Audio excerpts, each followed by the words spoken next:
Say hi, everybody. Holy moly, we're live. Wow. Green guacamole. Oh, hey there. What, Kiara? I heard holy moly, so I said green guacamole. Never hear Okay. holy moly. I always hear hachi machi. Machi, machi. Right, well, I will Anyway. be a little bit upfront with you guys that I didn't do quite as much prep as I intended to, getting distracted with gaming and March We're Madness and such. shocked. Unbelievable. Since It's okay. I was ready for last week's, and was like, oh wait, right, but last week's was only going to be like 2 hours or so, but that time. So we decided what we're doing with our 3 Triceratops? Um, Because we definitely bought 3 last week, right? Yeah, That's right. Got a good absolutely. deal? Wait for the price of one? No. So, we'll wing it. We'll figure it out. I got nothing prepared. I just, might hit a bit of a wall that we'll have to improvise off of. Oh well, it's D&D. We will get started though. So welcome back to Chult. When we were last together, the heroes of the Argent Oak met with Grandfather Zitimbe of the Temple of Savras and the merchant prince Wakanga Atamu. A pair of elder Chultan men explained to the heroes that their directive of investigating the 2 strange plague-like occurrences happening in the region would best be served by anchoring in Port Nianzaru rather than the town of Saltmarsh in Summerrock on the other side of the dangerous, largely unexplored island.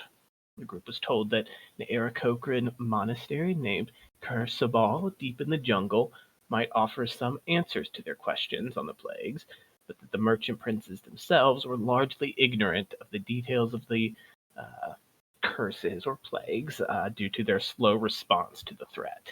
Wakanga believes that they will finally be more prone to action now that the city itself was attacked by plague-wreathed Terrafolk rather, but admitted they might be slow in approaching the heroes to assist with this trouble if they approached them at all. With the possibility of exploring ahead of them, the heroes did a bit of inquiry about the city on the supplies necessary and discussed their plans. Nothing decided, the group retired for the evening, Alua and Orin to the Quicksilver, and Katep, Mora, and Sven to their shared room at Jabal's Manor in the city. During the night, both parties were attacked, but successfully defended themselves from their shadowy aggressors. And it's in the immediate aftermath of this fight that we pick back up. Mora had raced from the room, worried that the ship and their 2 companions on it might be attacked, and cast fly herself to zip to the harbor. What's everybody else doing? Well, Katep kind of has to wait until the magically empowered symbol on his hand stops glowing before he leaves the room, because it's sort of supposed to be a secret. Yeah, I think Savra would note that too, and kind of meeting at the hallway. Look to you, Katep. Get inside. Get back inside. I mean, he hadn't actually left the room. Yeah, but she's worried herself and just you don't know, go, get away, get out of sight, kind of thing. Kind of looks to meet Sven's eyes and shit. She's got her actually here inside her chamber. She actually would have grabbed her greatsword first rather than the Yakilin shield that she'd been taken to carrying around in the city, in the jungle. She kind of looks around. Where's Mora? She took off towards the boat to check on Alua and Orin. That's what I heard. Okay, right. I'll go find the servants then and talk to Jabal. What are you 2 doing? Probably gonna go check in on the twins, make sure they're all right. I think Sven checked in, sounded like they had been attacked, but was still, breathing and all right. But you need to see how bad it is. They're some sort of shadow creature, undead, attacked us. She just kind of scowls and What about Joyce? Anybody heard from her? No, we should check in on her, make sure she's okay too. Sven, you cast that spell. Do you have another one to check in on Joyce, or should we go see if Alua can do it? DM, I'm looking at my character sheet. It looks like everything's reset.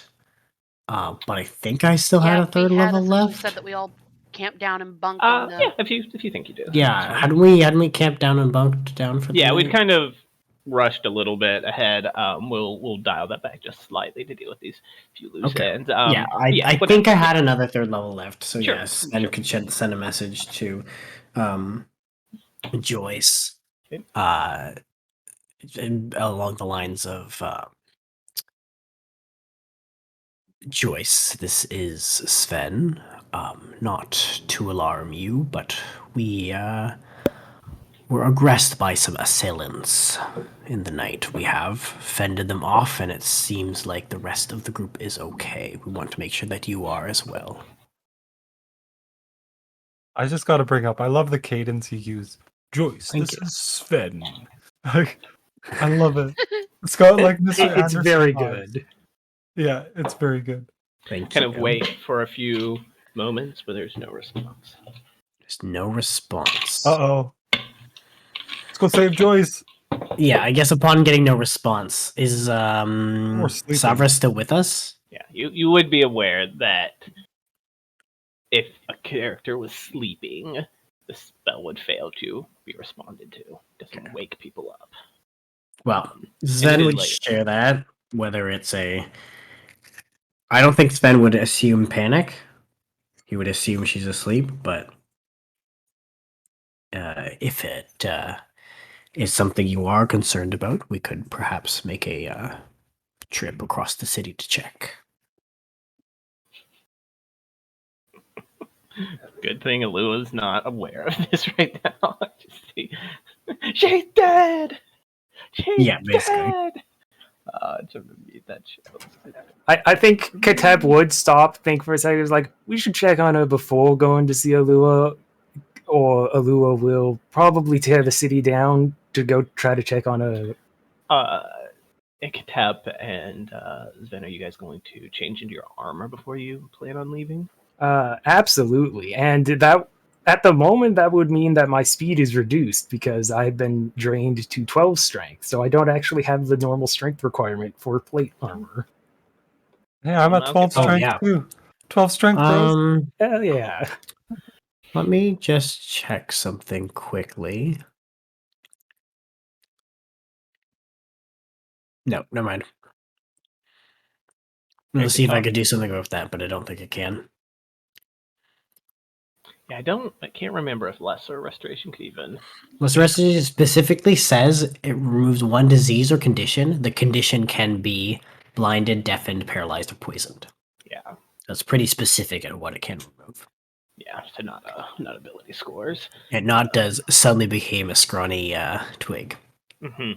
I thought you said last time that it wore off after our long rest. It will wear off. Right, we're just but we're not now.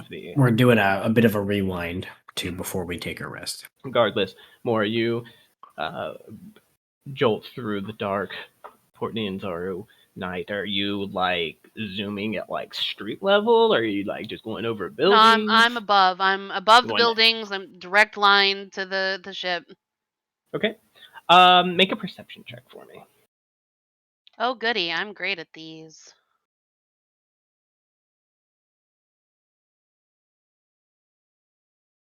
Yep. Worse than my passive. Okay. As you just zoom as fast as you can to the ship, land on it. On the deck, there were a couple sailors who have kind of reached the deck, kind of groggy or confused.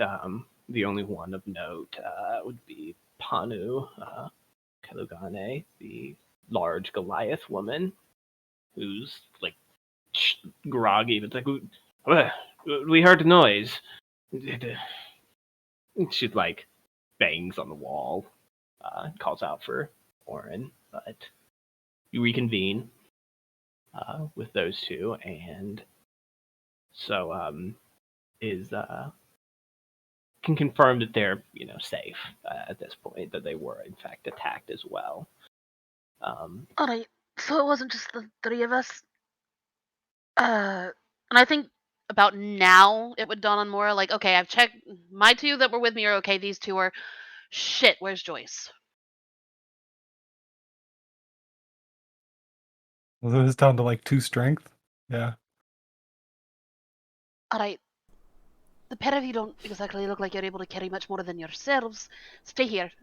Alua just sits down looking at you like as if like I can't do anything else. She can't get up with 2 strength. Can barely even crawl. Yeah. All right. Keep yourselves hidden in here. We need to all get together. We're not allowed to sleep anywhere but inside my dome now. No, never again. Where did she say she was staying? Tower of Magic. Yeah. Damn it. And like Mora's like He's at looking the around, temple like, trying of Savan, I think. Savras. Savras. Yeah. Wait, so Temple of Savras and we're with Savra? Mm-hmm. It's gonna get confusing, yes. Right. And there's Vin, Zavra. Yeah, we had Mora, Morris, Maris in Waterdeep. Now we've got Sven, Savra, Savras. Yeah, so Mora, as you begin to return, fly back up, I would imagine. Yeah. Swooping down towards you are a pair of winged humanoids. That you can make out once they get a little bit close. They kind of shout out something that's easily lost over the sound of the ocean and the waves. Just the space here, but kind of get a halt kind of call from them, and 2 winged Aarakocra fellows fly up from the city. Ezekiel is. Yeah, she kind of. What are you doing? Listen, we were just attacked. I'm trying to find the rest of my party to make sure they're all right. What do you mean you were attacked? Ghostly shadow things that come from. Listen, my fly only lasts for another couple of minutes. If you're gonna come with me, you're coming and begins flying off again. You're gonna try to fly away. Yep. They're gonna try to grab Mora. By all means. They're gonna try to grab her. Huh? Okay, so I'm not in my armor, so. Make an athletics or an acrobatics check. How far from this is like above the ship? Yeah, like all of a sudden there's the Orids up there. Ah! yeah, like nearby, but not within. Yeah. All right, I'm equally bad at both, so fuck it. I'll go with this one. Yep, it hovered on a 19 for so long. Still on 17 on my screen. Ooh, unfortunate for you. Yeah, so you go to fly past them. These creatures are quick as well, like these Aarakocra. You would surmise guards of some sort. You can't it's very dark out. Even you have dark vision, but it's still dark. Make out some sort of tabard or something on them, and they quickly deftly move to intercept you. And one kind of flies out in front of you with the shield kind of quickly readied. The other one just kind of grabs your shoulders, you're not going anywhere till you explain yourself. They call out and begin to pull you towards the ground. Yeah, and flying down. Well, I'm definitely not going anywhere in the air any longer. This was the last spell I had at this level. That's not a problem for us. The flight in the city is restricted for the guard. What is the meaning of this? Mora then takes just a deep breath and goes, all right, fine. And not full report, tells them they were attacked in the noble's home, would start with that. Okay, go ahead and make a persuasion check at advantage. Kind of trying to get these guards to leave down advantage until you bring up the nobles. Yep, going great, guys. I'm rolling like ass. It's a good thing you had advantage. They kind of pull you down. More. With a 6, I feel like better than a 5. They're kind of they don't necessarily not buy it, but they're that is it may creatures attack from the air and we keep people away. There's fines involved for that. Don't give a shit. Just go on then. And, like, they surmise that you're not up to no good, right? But they kind of, like, they just get on your way. Go find your friend or whatever. Get to the temple. Don't let us see you doing that again. I think maybe also at this point, Alua would have like rolled onto the deck and just and she's like, no. Orin would have kept her in the room to not panic the crew. Oh, okay. Never mind. Yeah, I think she would have tried to. The Goliath woman tried to like stick her head in when like Mora's arriving to check if everything's okay. One of those like, what's going on in here? Oh shit! What happened, Captain? We had nightmares. No. Make a persuasion check real quick. No, that's not what. That's what Alua. Unlucky ducky, I did not bring invisibility yesterday, or Persuasion? the last time this had. Otherwise, I would totally. Not bad. Not bad. And she goes, not bad as you roll a 25. All right. And she just backs out. Closes the door. Sorry to. What the fuck? But she's decided none of her concern. Yeah. Orin would make sure the door is closed and help like get Alua some water. He's still got 12 strength, so he's like he feels it, but he's not down. Yeah. I think Alua at this he's point probably more angry that they were infiltrated. Yeah, I think Alua there was probably like holding back like rage-filled tears, and like she's just making sure that her brother that you're okay. She's like, "Are you okay? Are you okay? Sniff, sniff, cry, cry." Go back to sleep. Mora, when you arrive, do you make your way to the temple? Oh yeah, like when you arrive there, it's dark. The doors are closed.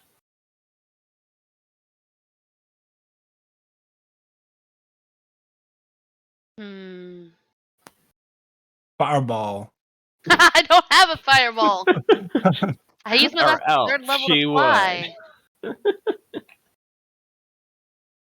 And moving through the streets, I imagine Mora is like isn't like afraid of the city at night, right? No. My imagination there, but it's not fully deserted. You see like a few people in the streets, though none of them really approach or accost you. It's much different in the port city at night. The vibrancy of the city is replaced with shadows and darkness. No, what she minds is having to walk the streets when she's without her fucking armor. But no, once she's at the door, she'd kind of stand there for a minute and be like, I really should have brought someone who could talk better than I can. Fuck it. And start baiting on the door like boom, boom, boom. Okay. Yeah, and you begin to bang for like how long are you going to bang at the door? I'd say like a solid 2 minutes and then wait. Okay. Like just beating on it because she's terrified that their connection to the Blackstaff got yeeted. All right, like. Right. Yeah. Kind of in that mode, like it really highlights some of the differences too. Like in Waterdeep, most temples would be open. I think most of the day, or at least have somebody available. Nobody comes for a few minutes. Kind of after about 2 minutes, somebody does finally like reach the doorway. Just like it cracks open slightly. You see like a scrawny human fellow on the other side. Just like, excuse me, can you not? What's going on here? Why did I just suddenly forget her name? Alright, you've got a noble in there by the name of Joyce. Is she alright? We were all attacked and we're worried about her. What? I was attacked within the home of, and say noble's name here and blah blah blah. Yeah, I want to make sure she's alright. We don't have nobles here. What are you? Joyce, right? Okay, just wait here, and like the door closes. Moore's probably like got her back to the wall now. Like, I don't trust anything. I know someone tried to steal from me. Luckily, it's all back in the room. All I got's my spell book, and I'll beat someone with it.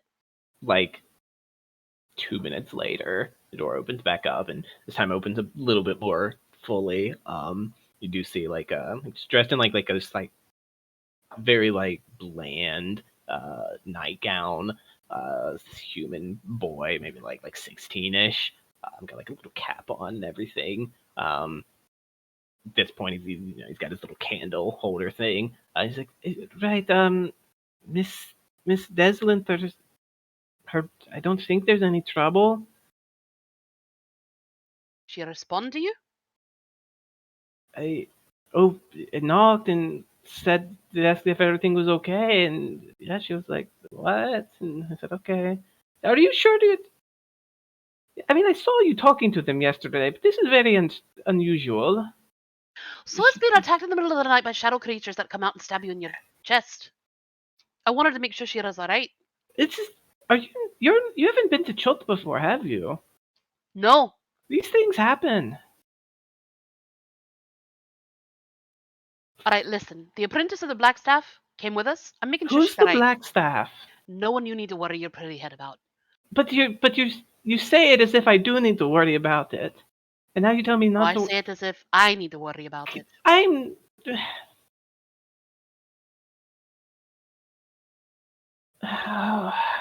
Kind of deflates just a little bit. All right. Do you have any weapons on you? And she holds up her spellbook. This is all I've got. Just put it on the table right here.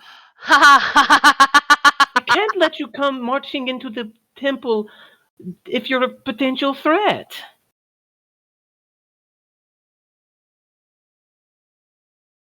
There's so much as a smudge on this book when I come back. I mean, it's not like the book's the weapon. Why would there be? It's my spellcasting focus. It is my weapon. Why Well, would she there doesn't be? know that. Why would there be a smudge on it? It's just us. Just come on. Just take you to her room and you can bang on it and wake up everybody if you'd like. Fuck. It's like the middle of the night. 8 charisma, Mora. Let's go. I'm really looking forward for the scene where Mora leaves and then 2 minutes later Katep shows up and does the same thing. Oh my god, yes. You head in and are taken to Joyce's room, and at this point, Joyce, actually on the way, probably you'd receive Joyce's sending in your head. Mora, Mora, I'm sorry to bother you. I was just woken up by an attendant at the temple. I was a bit asleep, but they said somebody came looking for me. Was that you all? Aye, it was. We ended up being attacked by shadow monsters and wanted to make sure you weren't dead. Oh. Oh wait, you don't receive any response, right? Nope. Actually, you hear from like oh from like the closed door, like 2 doors down. Yes, Mora would probably, Could being be. who she is, like step past the kid now and knock on the door, going, "I'm right here. Let me in." Just a moment. Please, doesn't hurt. She's like kidding, obviously, Right, and then it would take a minute. Mora would make a face and go, She, "All right, please let me in." a few moments later, she opens, pulling her cloak around her. She looks like she just woke up, but is untroubled. All right. I'm uncomfortable letting any of the rest of us just sleep whatever the hell we feel like. You're, of course, free to do whatever you want, but the rest of us are probably going to be sleeping on the ship from now on under mid-dome, so you're welcome to join us there as well. Make a persuasion check again. Oh, God, all right. I know it's not your strong suit, but we'll see. She wasn't attacked, but I think I get like a 12 is what you need. Nope! Yeah, I got a 1! Close. It's one of the numbers you needed. Yeah, she kind of looks back at her bed. Oh. Technically, if you put both the 1 and what I rolled together, it's a 12. Yeah, there you go. She just kind of looks back like at her bed, and her familiar is kind of like stretching itself out on the pillow. I'll let me get awake, and I'll come down to the ship to talk. Is everybody all right though? Not entirely certain. Alua looked like she could barely hold her head up. Katep got a nasty gash in his chest. Should I try to get the grandfather of the Timby to come with us and Not unless you know a way to restore They struck me as like the shadows that attacked us back in Waterdeep. A good night's rest ought to fix whatever it is they have. Yeah, she just kind of, I'm not sure, but he would probably know better than me. If they're still not well in the morning, we'll bring them over here. I'm not certain it's worth waking up anyone else for. All right. All right, in that case, I'll be down there in a little bit. all right, I'm gonna go back and I'm gonna go grab my armor, and then I'm gonna go back to the ship. Okay. Just for fun, Kitab and more. Both of you roll a d20.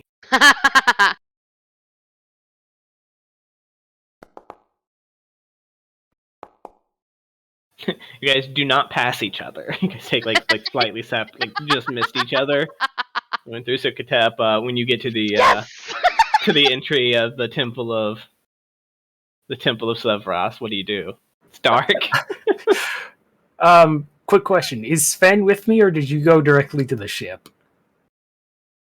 I think he would have accompanied you. So Katep has probably spent this whole trip as like, right, I think there are shadows, like they could very clearly hide in dim light. He's just going through everything he learned from that religion check. He's like, oh, that's weird, the temple's not open. And then just starts knocking on the door. Are you just gonna pound on it like Mora, or like be a bit more polite about it? Like a cop. You know Katep knocks like a cop. Yeah, no, he knocks sort of like a cop, and he's there because he's worried that Joyce got attacked, so he's not minding manners as much as he normally would, probably. Yeah, well, like, 10 seconds after into your knocking, and just hear a, for fuck's sake, no! And we can skip ahead. Okay, very good. You guys reconvene at the ship. Back at Jabal's mansion, you run into Savra, who's kind of finishing getting into her armor as well, and throwing a few things together. She doesn't need any convincing to keep with the group here. She's like throwing her basic belongings, not all of her stuff in. Catching you though, Mora, she says, Jabal's unenthusiastic about the events in his house. We'll talk more. I'll talk to him more in the morning, but he seemed cross. All right, I just want to grab my armor and I'll be right out. Sure. Here, we'll head back with you. I don't imagine it's wise to be alone. Did you talk to Joyce? I did. She's gonna meet us there to talk for a bit, but I'm not certain she's staying around. Well, at least within the dome. The what? I'm sorry? Then Mora explains how she's setting up a tiny little hut that everyone's gonna get to sleep in now. Right. Toes to noses, guys. It's gonna suck. Let's figure that out. That was... Yes. All right. So you guys when reconvene. you nose to nose, you realize your bits still match up. You guys reconvene at the ship and can either finish your rest immediately or talk.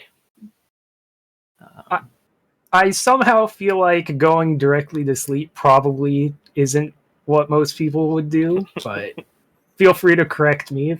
No, Mora, we want to be like, all right, so what happened to the pair of you? Because they look fucked up just a little out of it. Orin would describe what attacked. Make sure we all got attacked by the same thing. Yeah, Mora would nod. I was the only one that could see it for a brief moment until Sven put some light out. The eerie blood red lantern suggests that there was probably already light around. Oh, yeah. What happened to the body of this thing? Just kind of so the wounds inflicted on it were certainly unusual. I can't. Anybody who's trained in religion or nature can make a check related to this. Nope. I'm sure I got nature. Yeah, I've got religion. I think I and have just religion. Well, I'll wait till this is done. Go ahead while they're rolling. I was gonna say, did both groups get the you were warned to No. back off, or was it just okay? No, one group fucking yeeted the fuck out of it with a insane vulnerability roll. Get it, Katep. Get it. Yeah, okay, yeah. So not very good rolls across the board, but you guys, No, we rolled like crazy. it was distinctly unusual that these creatures they weren't fully like the shadows that attacked you. Their wounds certainly seemed to mimic that in some way, but these creatures had a bit more like solidness to them. With the passive investigation of the group between Orin and Mora, you both surmise that like they must have snuck in through the cracks. Your doors were still locked, windows were sealed, etc. So in some way, they might have like used their shadowy nature to infiltrate your all's rooms that way. But once they were kind of fighting, they did have more solidness to them, and they even bled. There was like this like juice like fluid, like liquidy gel, like if hand sanitizer didn't like fully like be absorbed into your skin, kind of thing, like that sort of consistency. Gooey crimson that kind of like burst out of it onto you all, though it eventually faded over about the next minute after they left, and the bodies of the creatures kind of just dissipated into ash, along with their clothing and weaponry, which was never more substantial than shadows given some form.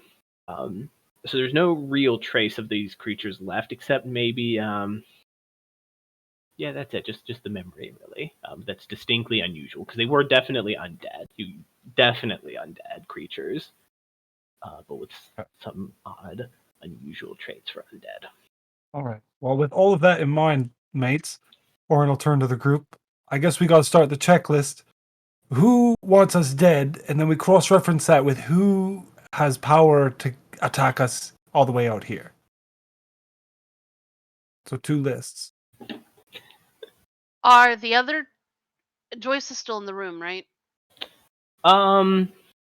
Yeah, Joyce is going to be with you in the morning. Kind of more what she was getting at. She's not going to rush this way. And I'll add to it. I've mentioned it was just the middle of the night. It's about 2 to 3 hours before dawn. So like 3-ish in the morning. Mora would very pointedly like look towards Katep and Savra and go, "The only people I can think of are the ones that warned us away the last time."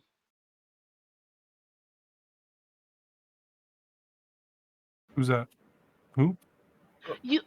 I was waiting for the twins to mention the words that they got told, but you guys aren't bringing that up. I'm spacing out. Or I think Orin said he filled him in on stuff, the situation. Got it. Okay. Because what would it be like if I told you that to keep out of the business or whatever, something like that. Right. So the only ones that were warned, we were told to back the way off of is the ones that are using your symbol, pointing at the pair of them, for evil. That cult of whatever. Exactly like that. No, I know. Kind of. Right, though. I mean, they were believed to have a foothold or some sort of interest in Chult, and Port Linzar is really the largest and one of the only outside of Saltmarsh and Samarach.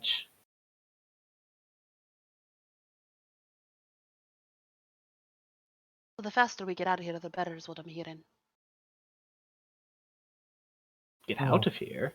We've got a job we were here to deal with this. The faster we deal with them, the better, isn't it? I'm in the city itself. If this cult or organization, whatever they are, could get these shadows into House of a Merchant Prince or on our ship, they could just as easily attack us while we're traveling through the jungle. Not with Madame, they can't. Well, if there aren't anyone around, they may not have to wait until we're sleeping. It could just be while we're traveling. Very true. But again, maybe I'm gonna play it like Orin's a little confused. It's the middle of the night, and he's like, I mean, so like, what's changed recently? Like, they told us to back off. We kind of backed off. What's changed? Why send these things now? Because we're here, and something's going on related to whatever this. This is the player double checking. It was being called like the Gray Plague or the Gray Blight was what. Gray Blight. We're here investigating the the Grey Lantern, if they have any vested interest in that. They definitely don't want us snooping around. If this is something more serious than you've previously experienced, it could be interpreted as escalation. They must think we are perhaps close to something. We are Well, becoming a more serious risk that needs to be dealt with. If that's the case, the only thing we've added on is we talked to grandfather and the annoying knowledge keeper.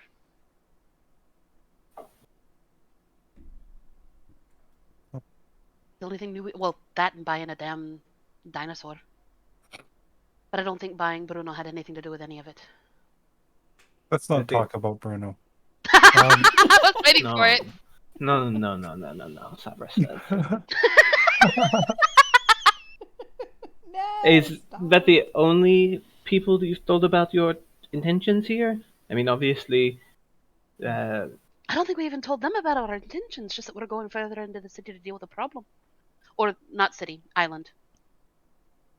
I don't know that we treated it like a secret, though. I sure as shit didn't mention anything. I'll leave it at that. Trying to think of who might have told. already has told some people. We told the shirtless barbarian captain that we were here for a reason, but I can't remember what reason we told him. We were just. I think we were telling him that we were going to go. We are heroes from Waterdeep. I think that's what happened. That's what we said, and we were going into the forest or something like that. He was like, "Ah, whatever." Get it right, we're proper heroes. Proper hero. I'm sorry. Yeah. We've also told Waganga forever. That's why I said the annoying knowledge keeper. Yeah. Oh, okay. Mm-hmm. Like I remember we mentioned it to him because we're going in there. He's offering to pay for knowledge, so we were like, "Well, we're going in to investigate this." Yeah. But he's the only person I remember telling. Well, it doesn't make sense that he's working with them, does it? And like, why would he try to kill us if he wants to get? Well, so this is an out of character thing. When we bought the dinosaur, the merchant prince seemed to know Darwin, but we didn't press him on that. Did he? Yes, Yeah, we did. yeah, he he did. he recognized Darwin. And Darwin had some sort of knowledge and was researching this stuff. I don't know if that has, if that's just me, the player, jumping to a conclusion, but. And I don't think Katep would necessarily come to that conclusion, so. It sounds like something Darwin would do. Yeah. I mean, also, there was this is just a long shot. Alua would bring up, like, there was that parade with the golden lady person, and, like, she clearly stopped in front of us. Anyone could have seen and maybe did 2 to 2 together. Man, why would she stop in front of you guys holding up the sign? The sign that says, "I love your hair." Yeah. Yeah, why would you stop? It was Sibon Sini, the mother of prosperity. Mother of prosperity. That lady. Yeah, but I don't know. None of this is making sense to me. Like, I'm not clicking on what we did that would have sparked an assassination. Especially if whoever sent these things knows who we are, because, I mean, now we're coming for them. We were always coming for them. I thought we kind Okay, of... I'll say this much. A lot of you may be out here simply working for the Black Staff. The connection to everything that's going on comes with the connection of what we're searching into. And Mora would pointedly, like, pat at her chest, hoping to pull on memories. Doesn't want to show it to people, but, you know, cough, cough. It's always around her neck. Cough, cough.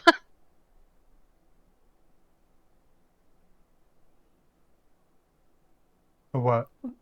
The key, Yeah. the symbol, all of the research that we've been doing into that, it was leading to... Oh, well, shit, hang on.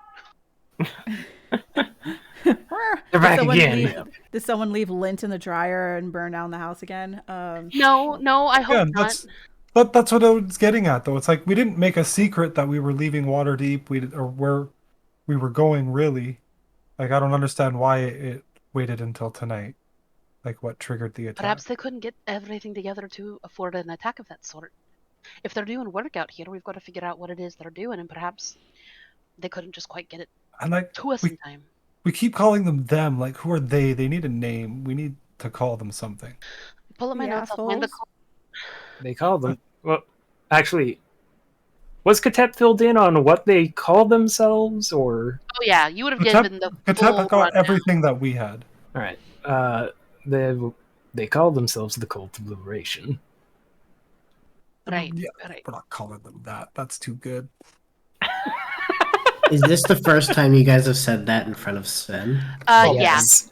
yeah. Does that ring any? Does that set enough bells and Sven's? Make a history check. It's like Box of Doom, roll a nat 20 kind of level of success. Well, I got a 10. Halfway Oh, there. Half of there. No, nothing in particular. All right. But with that being mentioned, while everyone else is still talking, more would kind of look at him going, all we know about them is that, give them the full rundown of what we know the cult to be doing. Right. Okay. Cool. He's caught up. Okay, great. Yeah. Move forward. Then, talking about that just sparked it. The Orin Alua, in the morning, can you send a message to Chamista, make sure he's okay? Don't you dare. I will murder you, Alex. It'll happen. I think she has the last one, so she'll just do it now. But it's the middle of the night. If he's sleeping, it wouldn't go through. That's right. What about the time difference? Also, same not to time zone. not to incur paranoia, but there was the person who was helping you while I was Morris. Yeah. I don't know Morris. if. I mean, Moira's probably like half bouncing where she's going, Alua, we need to get the. I don't know if you can scribe scrolls. I need that spell. What? She's in the middle of sending something to Morris because he's like, of course, he's a bookworm. He would never sleep. I think it's her last one, unfortunately. So she'll reach out to Morris and make sure he's okay. Jamisa, you get to sleep. Morris, on the other hand, wake up, buddy. Roll a d20 for me. Are you Get sure a me 10 or or high. maybe you should Yeah, accept you. it? No, if you get a 10 or higher, he's available. He is still don't up. worry. Ellie, this is where you roll your nat 20 and then everything else for the rest of the night. Nope. Cool. I rolled a 9, so you send a message and it does not get no response. I do not agree with this ruling. I think It's like 3. It's like 3 a.m. That is not an excuse. I think Morris had a half chance. If she had another sending, she'd send again. But oh well. Okay. Wake up! There are other spells, more complex spells for getting hold of people who are asleep. Yeah, I don't have that. oh god, Alua with the dream spell sounds terrifying. It's on my God. list, guys. It's on my list. Now we need to get magical ink enough for you to make the scroll and then me to put it into my book. Can do that. Anyway. Orin, Yeah. just make an intelligence check for me real quick with some of what you've been saying.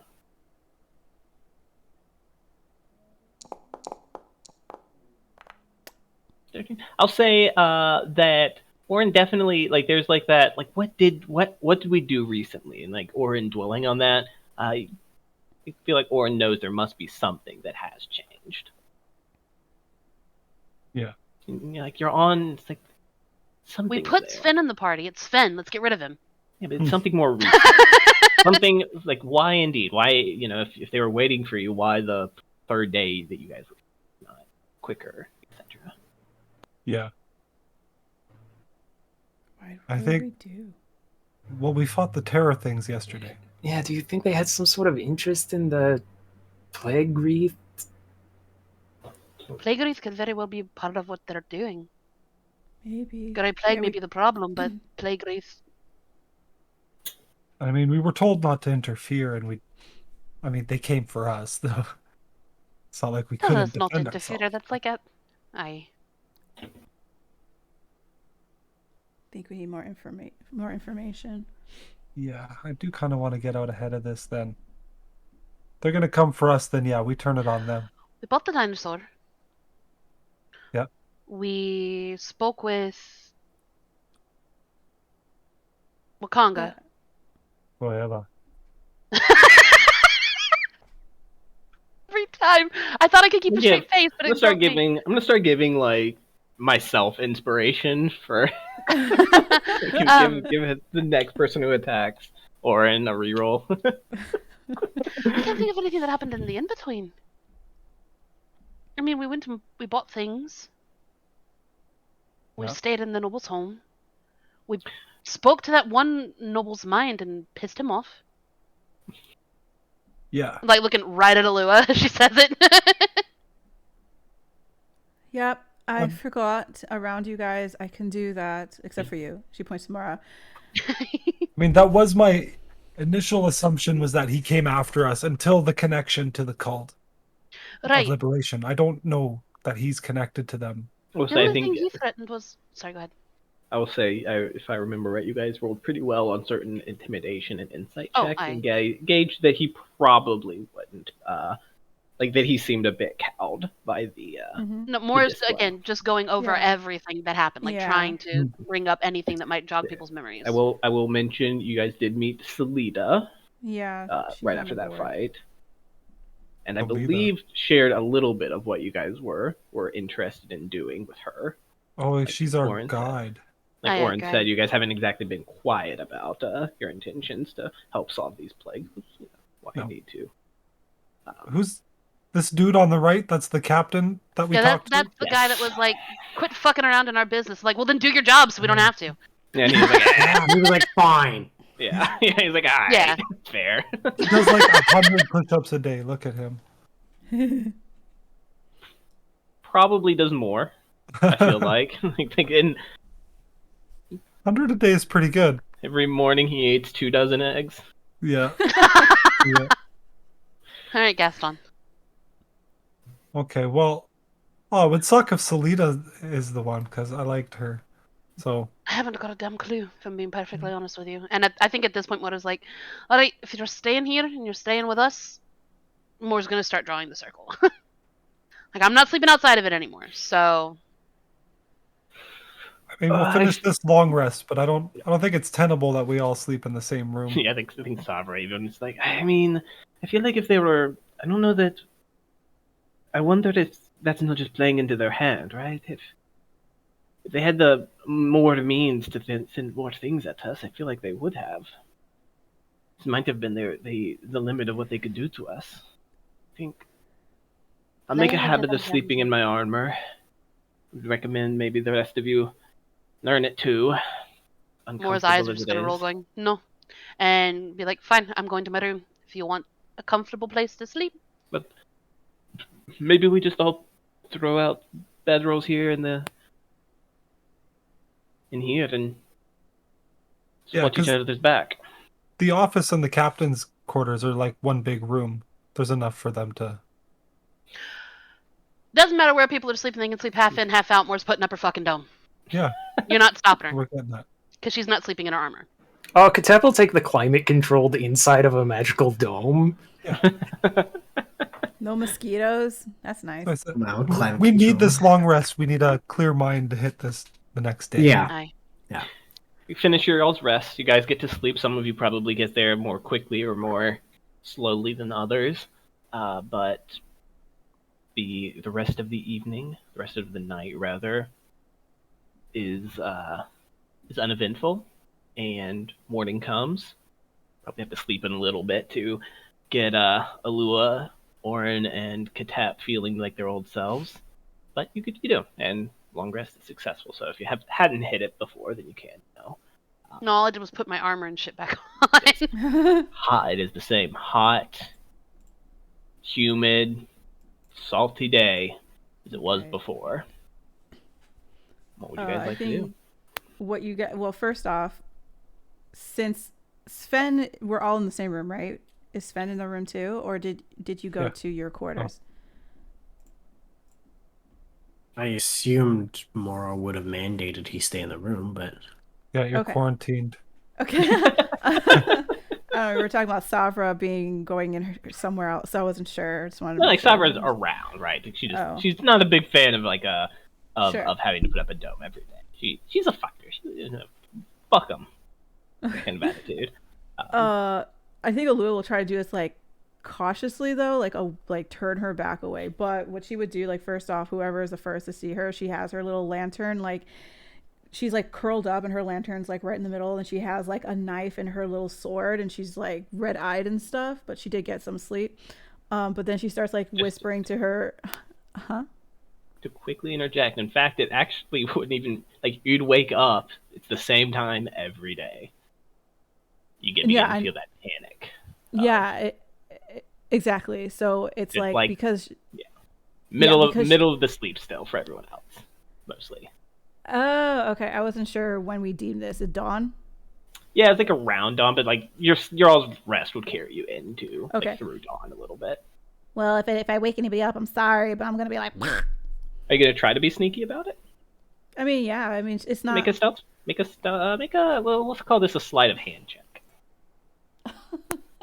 All right, let's do it. That's not right. Ooh. You still beat unconscious Katep's passive perception. Yeah. Really? Anybody with a passive perception of more than 12? Or 12 or more, I think. Can choose to wake up. And I think Mora would bolt right the fuck up at the moment. I think maybe she like drops the knife slightly because she's like still weak. Oh, yeah, still weak. She's like, sorry. And she'll like try to hide it a little bit. And she like pours the blood onto the needle. Onto the flame. Sorry, I slipped.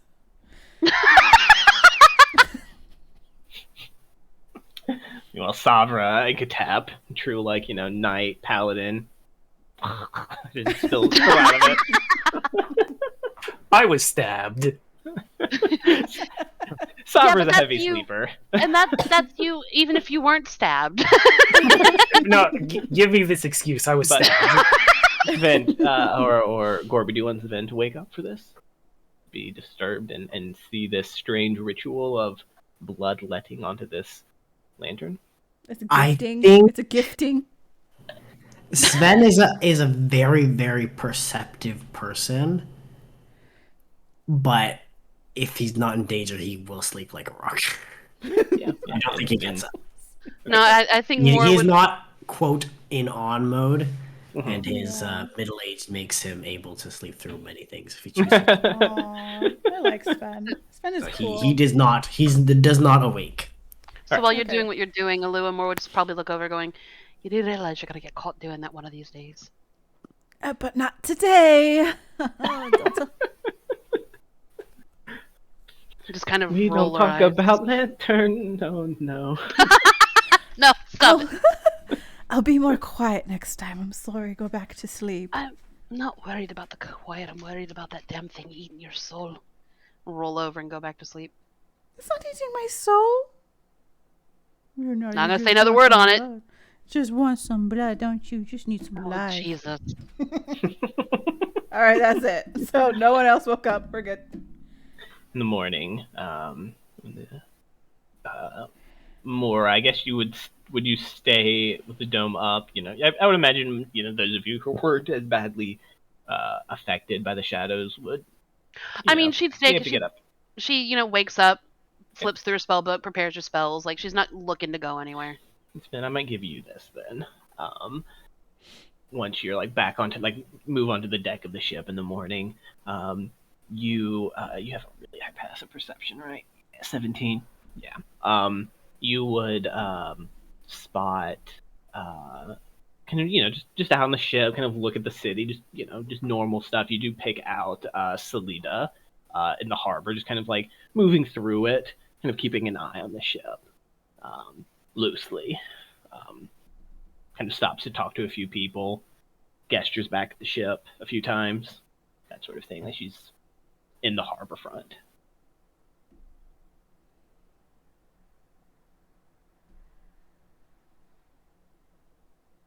Get her.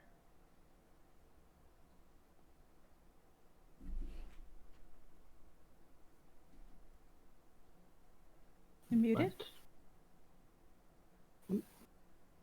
Huh? I think Sven's the only one that sees it. For now. Sorry. Oh,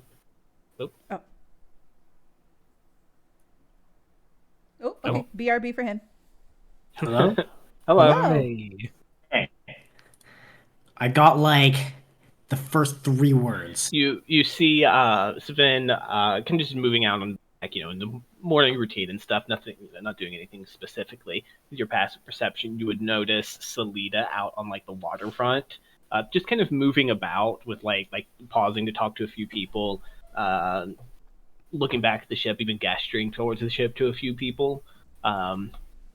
Just she's present on the waterfront, and She's gesturing to the ship in a like boastful way. Is there a way I can tell at this distance? Like, let's say make an insight check with disadvantage.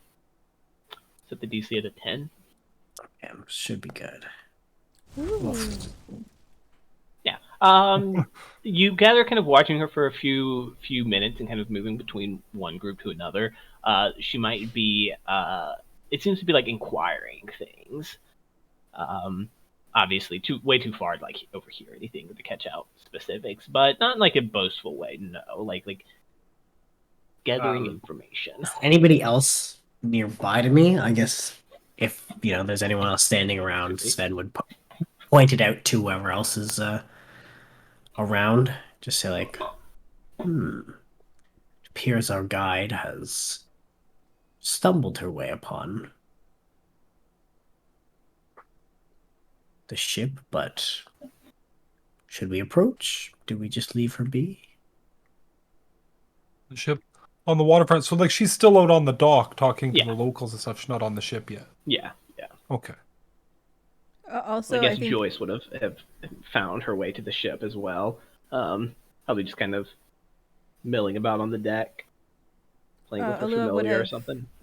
Alua would have immediately, upon like regular normal people hours, called Morris and Shmista. Yeah, what would you say to them? Are you alive? We were attacked. Are you alive? It was the creepy, shadowy black dude people, dead people. You alive? Like Morris. How are you Wonderful Morris. messages to get. Morris's response would just be kind of, yeah, you're okay. Everything's good here, huh? Shadowy deads? Chimista would give a much more concise, like, I'm fine. I'm found my way to Baldur's Gate. Things are rough here, but we're Did, okay. He's picked up an Got it. accent. doing? Yeah, he has. don't gotta worry about the shadow demons whenever you just gotta worry about demons. All right. Demon. All right. Let me just go ahead and mark those Yeah, but- off. Both okay. All right, Alua will convey that and be like, Chamisa and Morris are alive and they are well. It's just us. Okay. So then it's more localized into what we're doing here. Just the heroes, even if Hey, Chimista was a My- hero. I mean, I wasn't attacked. Joyce says. Oh. Though I suppose the possibility exists that there's some sort of ward on the temple, or even That the makes sense. proximity of the divine. I don't. Just shooting in the dark there, but Are we all up like having breakfast now? sure. Okay. What can we get some look into some of that warding on the ship? Yes, says Joyce. But she's like, I'm not entirely familiar. Nothing in my in the standard repertoire would repeal that quickly. We could look for some sort of like specific enchantment, but I'm not a specialist in that regard. I doubt there are any in the Inzaru. I was gonna say, well, if the temple has it, I was gonna inquire there. Maybe they can. We could definitely go ask. Yeah. Good idea, Joyce. I'm full of them. I know. All right. Let's get what's her name? The Joyce. No. Sabra? Salida? Yeah, Salida. Yeah. After like if you guys don't like call out to her or deal with her quickly, she'll have like taken up a spot, just kind of like just like leaning against a post at the end of the dock, like in obvious sight, clearly like waiting for the group to leave or to notice her. Yeah. That's how, when we're done breakfast, Orin will have his armor on. But he'll I think we're all walking around prepared now. yeah. But yeah, definitely approach Salida. She just And, kind of straightens up. You guys leave. She calls out, you all look chipper today. I heard there was some trouble in the night. Yeah, damn flying birds wouldn't let me go back and forth like I was trying to do. Sorry, I'm sorry. Ericocras. One, kind of racist. Two, they're not mine. Three, sucks to suck, I guess. I don't know what to tell you. Merely a statement. And you're all fine? That's good. What happened? there was an attack. We handled it. Attack of what? What did you say? Attack of what? I think they were undead or of some type. And they snuck onto your ship and attacked you? Your crew okay? Hey, is the crew okay? Yeah, crew's fine. Okay. Yeah, crew's fine.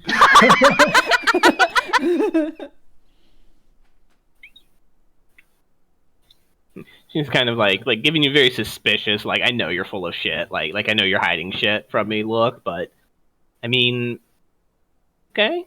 Anything I need to know about? If I'm gonna be part of this?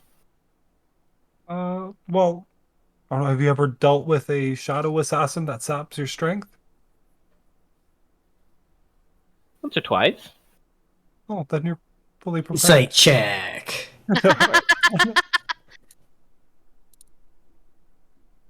Alright, we decided what we're going to do. Are we leaving today or when are we going? What are we still doing here? Yeah, I mean, she kind of gives like a nod, kind of follows that up with, I mean, like, sort of things that can squeeze under doors, through keyholes, that sort of thing. Love to use like scimitars and swords, all that classic bullshit. There's lots of trouble in the jungle. I'm not fucking with you when I say the jungles are dangerous. I didn't think you were. Yeah, I mean, gotta be on your toes. I mean, I've never fought one or anything like that. I've heard about them. I'm not.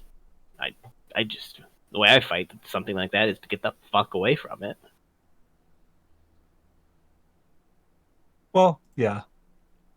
There was a rude awakening. So what so- lich did you piss off? Lich? We pissed a lich off? I'm just guessing. I mean, it's like a shadow undead thing. Do I have... I don't even What think... about I have no religion, no arcana, nothing I would be able to roll. I don't think Aura knows much about liches. Try an Arcana check. Like, what are you wanting to know? Like, What are you wanting? if he knows the basics of like what a lich is, how a lich makes itself. Make an Arcana check. It's fun. It's not like crazy hard knowledge or anything like that. I'm assuming Sven would know that. Do I need to make a check for that? Yeah, like they have like separate pieces of themselves into phylacteries and shit like that, and evil. Yeah, you can. Or I guess specifically looking for connections between if this could be lich related or adjacent. You certainly would know that like liches have the ability to control or command undead. Like they're like a classic, like, you know, oh look, there's an army of undead that's controlled by a lich. Right. Sorry, did you say Arcana or religion? Yeah, sure. I mean, yeah, like you understand the basics of them, like undead that are hard to kill because they seal parts of themselves away. Like there's tons of stories about it. They're a very prominent figure in the world lore. No exceptional insights. Yeah. Okay, cool. As far as Unless I you're know. asking something specific. Yeah, she seems to just be like, you know, like she's just Yeah. like she doesn't think a lich is after you. She's just trying to inquire what's going on. No, at least I hope it's not a lich. But no, we are probably just going to grab the last of our supplies and plan our foray into the jungle. I think you should be a part of that meeting. Of course. Sure. I really have to press. Is being attacked by shadowy assassins like a standard part of the job? Because that's like an exclusive rate. I'll admit that this one was sort of a first. But I also can't make promises, so I'll give you a bonus if it happens. Right. Just remember, you're not paying me to fight. Fair enough. Because there ain't enough gold in the fucking world. I mean, when it happens, you'll do the right thing. Yeah, I'll stay out of your way. You'll keep yourself alive. You're correct. Yes. Exactly. Factual. But I'll do my best not to, be the cause of your death. Thumbs up. Good. Yep. Waterdeep Alright. thumbs up. Right, So where we- are you going to deal with that now, or should I follow you? Join with you guys? I heard there was a attack and wanted to look into it. I wanted to stick my nose into the knowledge. Out of character, what are we doing, guys? Wait, That's what I was how trying to was ask, how would she have known about an attack? Like, Because she sent it. yeah, can I get like a Is there- check that? an insight? Yeah, I don't know exactly. I'm just like, why would See she? if you're getting bad vibes from her or something like that. Yeah. I You guess could just a ask her vibe how she check. knew about the attack. Vibe check her first. 25. She I mean, it's a bit weird that she's disinterested as a guide. Like, she's come across as like somebody who maybe knows her shit more than maybe you'd expect already. You kind of got that impression from her when she joined. She shot arrows from a building top at the plague wreath. Don't necessarily get any like malicious, like, you don't get any cues that she's like surprised or disappointed or like hiding those feelings in any way. Okay. So like you don't get the sense that she was like asking around about the attack to see if it was successful or not. Like, Right. Okay. how she knew about it, you can't glean with an insight. You could ask if you wanted to. I think Sven would probably just leave it be. He would just take a mental note of, okay, that's interesting. I don't think Alua would though. She like, does everybody in the city know now? About the attack, probably by the end of the day. It's a bit unusual for some glamored up foreigners to come in and cause a scene. I heard about it. I've got some fingers into to places. There was some Aarakocra who mentioned an irregularity overnight. Led me to ask around questions. There's only so many spiteful little flying dwarves around. That was their words. Not mine. Moore just Don't be kind of nods spiteful. like, yeah, right. So I Moore knows what she is. was just checking in, and I mean, I do like to be aware of any like incredibly dangerous things going on. Like, I'm taking you at your word, but I hope you would tell me if there's something more sinister afoot. I didn't gauge you all for the sort of people who would, take advantage of a poor little innocent girl like me.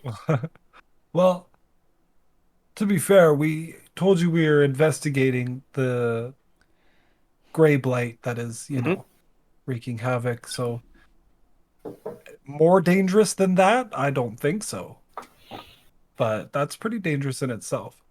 So if you're having second thoughts, if you're not up to the task of investigating the gray blight, we can find somebody else.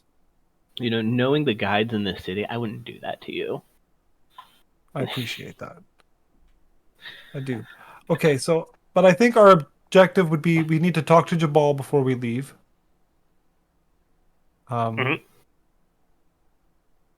Sort supplies. Did we sort supplies 2 weeks ago? Poked your nose into it, but I don't think you did. We Right. didn't buy any canoes, and we should probably make sure we have a stockpile of rations if we're going out for I don't remember if we even know how long it will take to get to Kirsabal from. Yeah, so on that point, were you guys planning on sailing around to the mouth of the river? That's what I was going to ask. Are we putting you- down a huge down payment, or are we just leaving our ship out there, hoping our ship's all right? Well, Are we I'm leaving hoping them to to- take it back? Like, what are we doing? I'm hoping to talk to Jabal. I'm hoping to get our ship put into the Noble's Quarter to dock at like a reduced, if not free, on a favor-based system. You mentioning that, and Moore would probably look over to Sovereign, look back, going, "I'm not certain the amount of help we're going to get from that man. He's not happy about what happened within his home." Well, I'm not happy about what happened within his home. What kind of protection is he offering as a host if you guys are attacked in his house? Merely stating. Might want to let one of the talkers do the talking. Fair enough. Right, so we let Mora talk, is what she's saying. Understood. Moore's That's eyes Sakura. just roll. Yeah, I mean, I could try to. I know him the best. He's got some close-ish, not like close, but some business ties with the Order of the Gauntlet. I could try to talk to him, make sure everything's all right, understand his concerns. I would imagine he's not thrilled about the idea of hosting people who might be attacked by shadowy assassins, which I feel like is an understandable concern. No, I can see where he's coming from there. If it makes him feel better, we're leaving. It's just our ship And will we need to weren't be docked expecting for a it while. either, so... Yeah, we could talk to him about it for sure. I could try to bring it up, or if you guys would rather spearfront that, I don't know any sort of policies or if he even has the authority to do that, but I could try to get that done. It'd be a pretty big deal, I think. So I'm not Why don't you lay enthusiastic the- about my ability to talk him into it, is what I'm saying. If you can, I think he seemed to like you anyway. If you can just set up a meeting, I think we can handle the rest. I mean, we One can way go or find another. him now. You're his guest. He's somewhat obliged to speak to you about these concerns, and I think he's eager to talk to you all, in fact, to find out just what happened last night. All right. Well, what says Al? Should we go deal with this now? He looks to the rest. Probably a good idea to check in with the merchant prince sooner rather than later, given, the attack did happen in his house. He's going to want answers, if nothing else. Right. Guys. So does he knows our mission, does he not? Did we tell him what we're doing? I'm looking at you, Glass. I don't know. Off the top of I my don't think he does. I don't think he did. I think he was just Unless told Savra you guys were- shared something without us. Yeah, no, I don't think he did. You guys were initially just planning to dock here for a few days, and he was giving you, as friends of the Bellabronte family, or whatever influence the Bellabronte family had, seemed to welcome you all into it like a nicer arrangement, just kind of as like passing guests, Okay. not as a people staying for longer. You guys proceed to Jabal to kind of gloss over this just a little bit. Imagine how thorough you guys are. You just he knows like what happened. Why were there assassins in my home, and where did the corpses go? And he's very upset about the whole situation, but not like aggressively upset, just like worried upset. I think Katep might try stepping up and being like, I think there was some sort of undead, based on what I read. They have some, similarities to types of shadows. Definitely wasn't expecting this. And just trying to, half apologizing for the inconvenience, half trying to allay the fears that it wasn't an attempt on, the prince's life. We weren't aware of the danger, or why they were targeting us specifically, what triggered that type of deal. Mm-hmm. Yeah.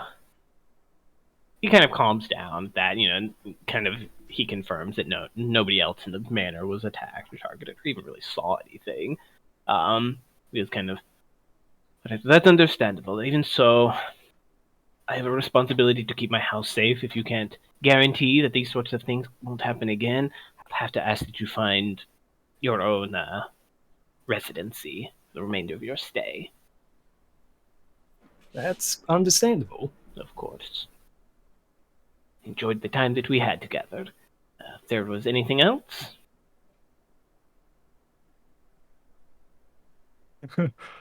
Actually,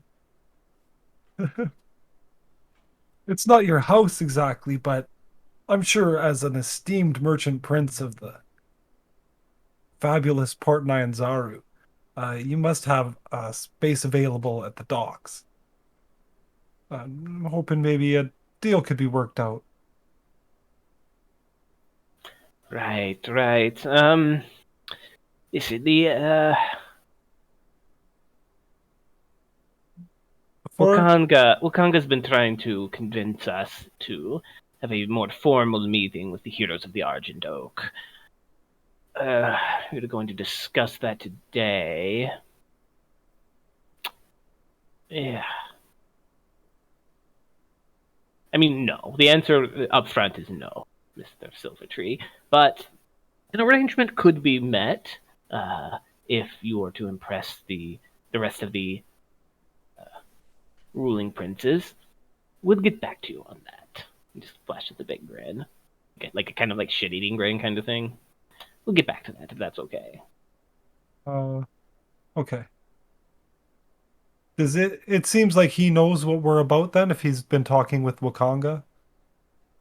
Yeah, it seems like he's somewhat informed. You can maybe, yeah, I mean, or into smart fellow, yeah, you feel like Wakanga, he said he was going to talk to the princes about what was going on, and it seems like he has gone through with that.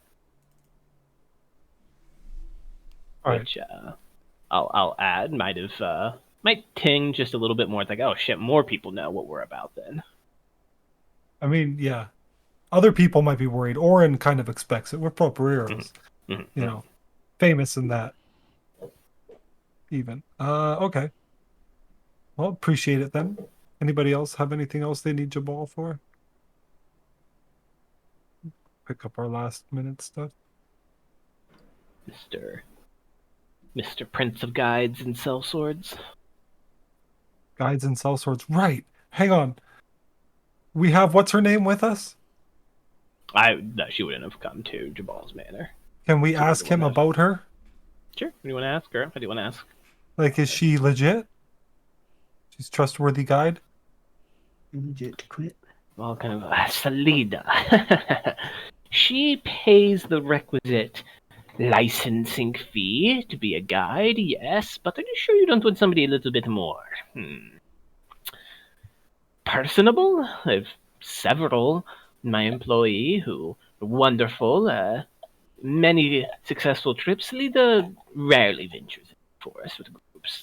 She's fine, I suppose, but several others that might be more to your northern tastes that might mesh better with. Just remind the player. So whatever her name is did say that Jabal's people were not her style. Yeah. They were. She said they sucked. Yeah. And that they absolutely sucked. Yeah. That's what she said. Oh no! He's saying, throwing that back out. Yeah, he's saying that she doesn't go often into the woods, but that she is like, legally a guide. Yes, he doesn't dispute that. She has gone into the woods. She has, yes. She's not inexperienced. She's just infrequent. Oh, if we run into anything, I'll save her. Good luck. All right. Thanks, Jabal. She's paid her fees. Her fate is in her own hands. Right. All right. Yeah. Thanks, Jabal, for his hospitality. And I guess we'll be back for a meeting later. Maybe if the merchant princes do meet with you, that there's like a government building for that. Okay. Like a golden throne is the name of it. Awesome. Palace-like place. Did we want to then take care of supplies? Because I think if we can't get a dock spot, well, I'll do it as Orin. Yeah. If we can't dock the ship here for a reasonable price, we can consider leaving them docked off the coast. I mean, ships, they do it all the time. It's just not ideal. It leaves our crew sitting out there, in unfamiliar waters. Sorry, did we say that we could have the crew basically take us out there and then have Zandrash Yeah. captain the crew back and forth and meet us back when we're ready? Yeah. That's what I'm saying. If we can't get a dock spot and we don't want to pay for it, we could leave it docked off the coast. In shallow water kind of thing. Because how much? Are we? Can we not afford it? Like, Pretty sure we can. We can afford it. Oh, I guess, is it worth the hassle of trying to finagle our way out of the cost, or just pay to keep our ship in a safe spot at the docks? I like more the prestige of having our ship docked in the Noble Quarter. So if it's a 5 or 10 minute scene as a player, I don't mind playing that, but we can skip it if we don't want to. Is anybody looking at the map of Chult right now? I am. Get off it real quick. What? Shoot. Everybody's going over there now. Yeah, I thought that was a go over there. No, I'm at the port. sorry. I'm sorry. I messed something up on it. Okay. Here, I'm gonna I'm gonna open a notepad quick. What do we want? So what? Blah. The end all of it is that we're going to be leaving the ship to go inland. Right. So we need to get those supplies sorted as well. Right. So rations for. Assuming our guide provides her. Actually, that's the question. Do we have to provide rations for? I can't remember her name, but the guide as well, or does she have her own? Salinda? Alita? No, we'll bring for everybody. Okay, so we need rations for 8 people for however many days it takes to get there and back, with probably a couple days spare in case something goes wrong in travel. I was actually going to say we could, if space is an issue on rations, we could probably skip some, as one of the, there should be fruits and stuff to forage on the way, fruits and meats to hunt. If we've got a good scout. Well, and when we think about it, we could also, if we can't find anything, have Sven keep 1 spell a day for create food and water. Yeah. That's true. I think Sven would share his ability to do that. He would definitely make that known as a outing preparation. Perfect. But we'd definitely need... Were we going to try and squeeze onto 2 canoes, or did we settle on 3? I think 2, because if we have to carry the canoes over land, it's a 2-person job to transport 1, and some people don't have amazing strength in our group. We could pull it off. Some people not mentioning any names. Because I do seem to remember the thing about what if we do have to bring somebody back, or end up with more than we can carry? What if we get so much treasure we need a 3rd canoe? Can't just leave treasure in the jungle where it's been sitting for 1,000 years. I think it depends on how big the treasure is. Otherwise, we can just stuff it into our bag of holding. We have 2, right? Oh, yeah. Yeah, so I think we're okay with items. I mean, if anything, we can just place a person and just have their head up above the bag of holding, Okay. And I think we did establish last time that the canoes have room for cargo and stuff. It's just the max capacity of how many people you can squeeze on there. Yeah. Okay. Yeah, because you could make a little raft and just tie it to the back and tow it behind you. Yeah. It's just the mechanics of player creature transportation. Just to make it simple, they carry so many creatures. I could double check that off the top if you guys don't remember it off the top. It was 6 humanoids or a large mount and 2 humanoids. Yeah, we were at capacity with our party. Oh, unless we don't we're taking Joyce and Savra. Yeah. I Yeah, you think could Joyce, choose Savra's not Savra, to in. and take. You Bruno. could choose not to take Bruno if you wanted to, but I thought we were taking Bruno and Savra, but they would be like running along the side or something. that was like that was an I thought we didn't option talk if about Bruno. that was an option if bad. necessary. It would slow the group down significantly. Yeah, I thought we were getting like Okay. a little raft to put Bruno on and have him follow us down the river. We also discussed No. that. We also discussed that worst comes to worst, Savra and Bruno ride alongside the yeah, river. that was a reference. Like if you guys need to make space, but again, that would like they'd be going at a walking speed as opposed at the canoe speed, so you guys would be significantly slowed by Yeah. that. I mean, we kind of have to bring them. We invited them, and we don't have anything else for them to do. Now, there have been mentions that like the Order of the Gauntlet has a presence here, and Savra is a member of that. So, like, she could find stuff to do. I'm sure we could always find something for Savra to do. True, but it would be a real dick move to invite someone on an adventure and then say, "All right, we're leaving. Just do your own thing." Yeah. Yeah. Plus, I mean, bringing a Triceratops down the river. That's something for proper heroes to do. And I mean, he is a dinosaur who lives in this environment, so it's like he is probably a good mount to push through the brush of a jungle with. Yeah. That's true.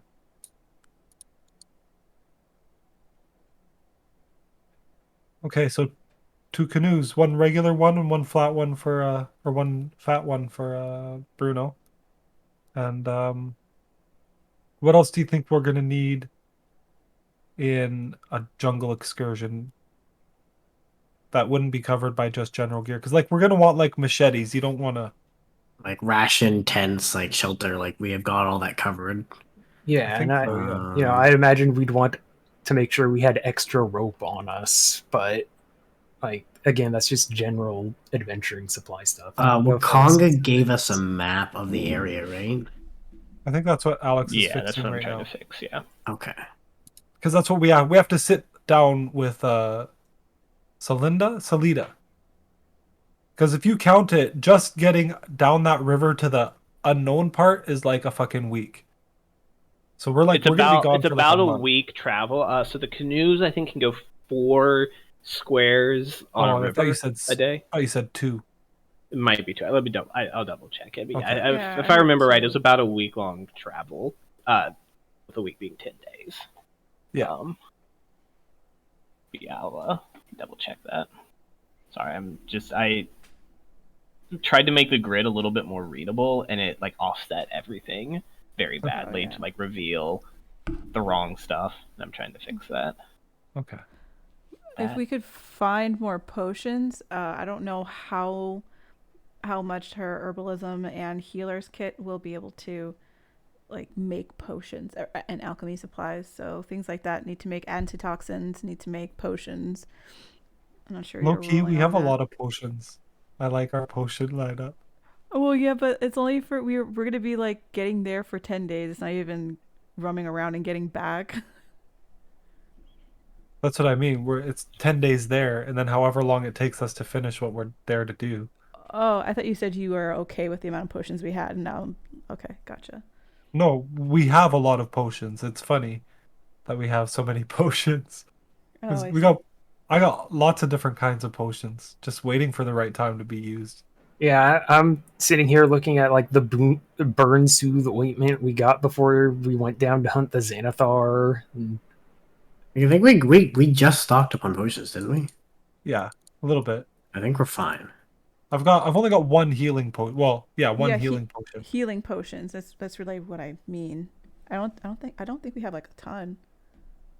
But I've got like that oil of buoyancy is pretty sweet. I got a potion and a greater healing. We a also potion have a of proper poison cleric now. Yeah.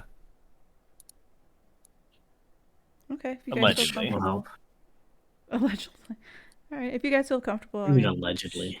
I'll say Yes. making potions like on like a ship would probably be pretty hard. Herbalism stuff, like ointments and stuff, could be made, but I imagine the constant rocking back and forth of a ship, like a ocean vessel, would make alchemy nigh impossible. Be something to do when you're a bit more stationary. Depends on the water. Yeah, it's the ocean though, so like. Correct. That's depending on the ocean. This water sucks. That would be my interpretation without any. I don't know. I wasn't sure because we're on the coast. We're not like in deep water or anything like that. That would be pretty. I don't know anything about water stuff, so. I really don't know that much either. Disclosure. Which direction? I need to go west. Yeah, you know what? I take that back. I've been on a boat during rapid tide. Oh my god. It's not good. It's not great. Yeah, it's not great. No. I guess seasick. Alua and they're working with very volatile chemicals as the boat is like bouncing up and down. Yeah, right. She would too.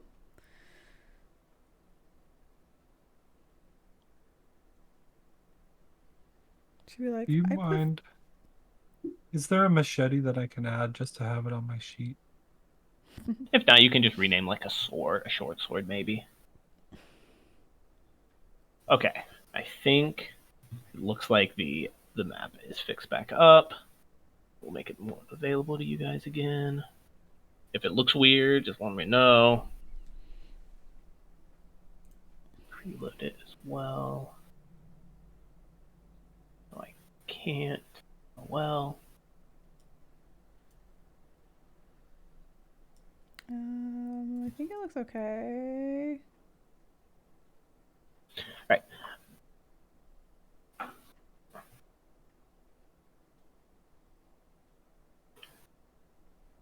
So to space this out slightly.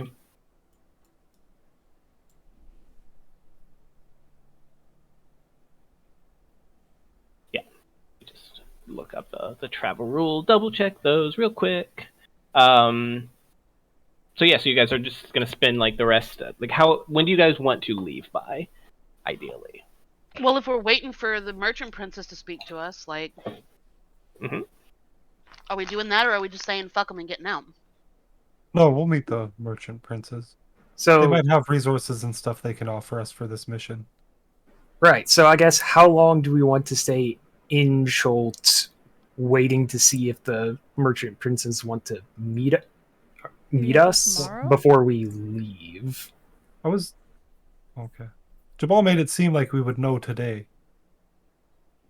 Like that he was going to check, and if he couldn't do it, maybe he'd let us know. Where would you guys be making these plans, by the way? On your ship? On like a tavern? At like we're still on the ship. Cafe? Yeah, I kind of assumed we were like on the ship, like in the captain quarters or something. If that's what we're doing, like that's the meeting of we would all be like around the table with the map in between us. Yeah, okay. Like the map all laid out, and we're like, got the fancy compasses. We're like doing the rotating thing, the works. Yeah, because if I'm not mistaken, I'm proficient in water vehicles and navigators tools. Yeah.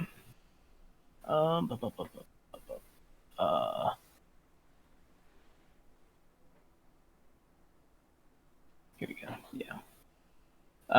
Yeah. Two hexes per day, 20 miles. So that's a big slow. Jump. Jesus. So slow. So slow. Like that's so not like a real. I'm gonna say 3 squares we'll say 30 miles by canoe, which is still pretty slow, but 3 times as fast as walking. I don't know. We are going upriver. Yeah, so the rivers. I will say that the rivers in Chult are notably like not dangerous, like for water travel. They're slow moving. They're like fat, slow moving rivers is what they note. Yeah, 30 miles seems okay though. I think. Okay. I remember and they are big canoes. They're not like little 2-person canoe, 2-3-person canoes. They're much bigger. So we'll say 3 because I like that more regardless. More incentive for river travel. You also can't get lost on a river, which is a pretty good one. It's harder to get lost, I'll actually say, because you can actually get lost on the river by following the wrong place. So there you go. So it's 1 hex per day should be what you expect, traveling at a normal pace. If you travel at a fast pace through the jungle, like on foot, you can push it to 2, but that's not a guarantee, and you will have to make exhaustion checks. Traveling at a slow pace risks not even traveling 1 full hex. And then by canoe, you go 3 hexes without any option to go faster or slower. Because, canoe. So, just as an aside, I looked it up quick, and that's what they do in real life is 20 miles a day, because you have to stop and set up camp every day. Overnight stuff. All right, 20 miles a day it is. You've convinced me. I Googled it off of a whim. I'm like, I wonder. I guess do that, right? So. In my head, I was thinking about how far we traveled when I went on a canoe trip up in the Thousand Lakes, and it was much further than 20, 30 miles. But that was like small canoes, and not on a river scenario. So yeah, you may not have been paddling with the Triceratops. That's true. It's true. Well, yeah. We'll stick with the rules as written, and we'll stick with what the book details, since you have a reference to say that's not as crazy as I thought it might be. All right. So yeah. Oh, it's up again. Okay. And then it's you should be able to go in there. It's 12 tiles for the boat each day, by the way. 12 ocean tiles. Okay. Oh, the sailing. Got it. Yes. Yeah. And where in Port Neons are. How do you do like the?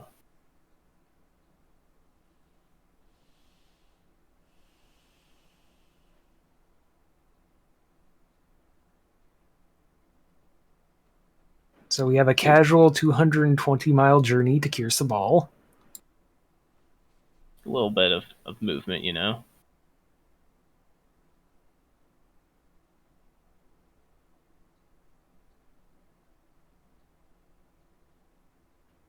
Yes, it's about. It will say it's a 4-day trip to the mouth of the river. Where I just pinged is 4 days. Yeah, we'll just round it to 4 days, to get to the mouth of the river Olung. And then 1, 2, 3, 4, 5, 6, 7. 7.5 to 8-ish to get down to the near where Kirsabal is said to be. You don't know its exact location. We're gonna canoe there, and then set up a camp and go looking for Kirsabal. Because when we're on land, it's 1 hex a day. You said, right? That's the average pace you should expect. So to kind of take the time to explain a little bit of the rules of the mechanics for jungle travel. During each day, there's a chance to get lost. And unfortunately, it's the weird situation where if I ask you guys just, hey, roll a survival. Oh, I rolled a 1. We know we're lost. So I make the checks on your all's behalves. And you guys don't get to know if you get lost. Otherwise, the standard route is if you go at a normal pace, 1 hex a day. Though in heavy, like the very, very, very heavy parts of the jungle, that might slow to even more of a crawl. Those would be that's infrequent. I don't want to do that too much. And if you go at a fast pace, you have a 50% chance to travel further. All right. So, is the icon for Kirsabal kind of being on that intersection point? You guys know the general area of it. Yeah, so we're gonna have to search around and look for it. Maybe might be obvious. I mean, that's. But yeah, like in the unexplored areas, you just know the general stuff. The maps are very limited here. An old Chult. Is anybody very what? Limited, like people. Limited. Okay. It's very much unexplored. Like, does anybody a lot of here-ish cartographer's tools? I think I have navigator's tools, but not. As a question, would you have taken navigator's tools if you knew that I was already trained? Yeah, because Sven is an officer on a ship. Yeah, but I mean, cartographer tools is like just as applicable. Salida Could pipe up. I'm not bad with maps. I've sketched out a few in traveling around.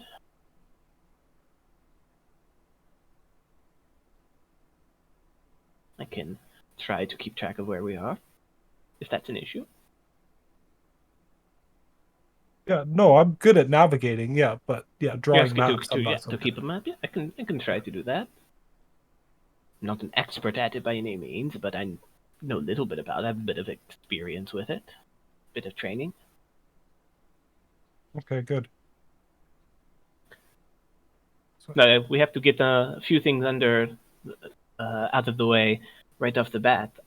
I'm your guide. That could mean a number of things. It could mean I simply tell you what plants to eat or not eat, which I'm pretty good at. I'm not going to say that I know every single plant in the jungle because there's a fucking 1,000 plants in the jungle.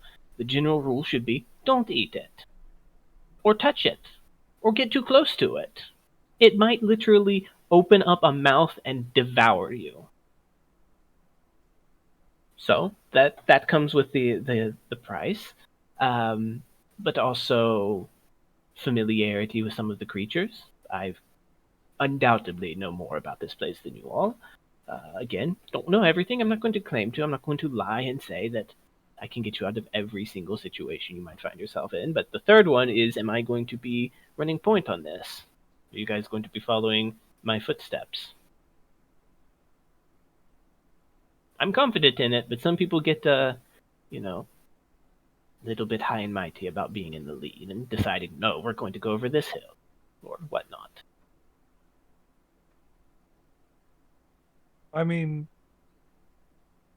I see it this way. We pay people to do a job. So as long as you're doing your job, then we don't have an issue. All right. I'm not going to say that I won't ever not take the right direction, that we won't stumble back on our places every now and then. The jungle is a shitty place to go, and only idiots go there. So, just so we understand, I don't, if we get lost and it's my fault, I'll tell you. But don't fucking try to stab me because of it. That's all I'm saying. Some people have tried before. It's an easy way to end a contract. Yeah. We're not those kind of people. I smash, I don't stab. He says it with the obvious quirk of a grin as he's joking. Hey, Becky. But yeah. So yeah, as long Becky, I got you a stick. You want some smash?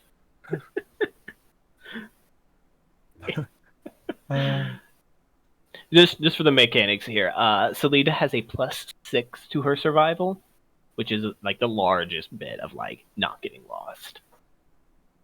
Okay. So. Wait, so I'm better at not getting us lost than Salida is. In theory, yeah. Like she could.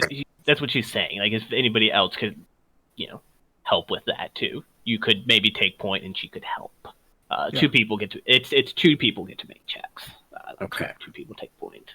Oren would mention, not in a way, not trying to like put her in her place or anything, but he will mention that him and his sister have spent time on tropical islands on archaeological digs. So we're not wholly unfamiliar with the setting.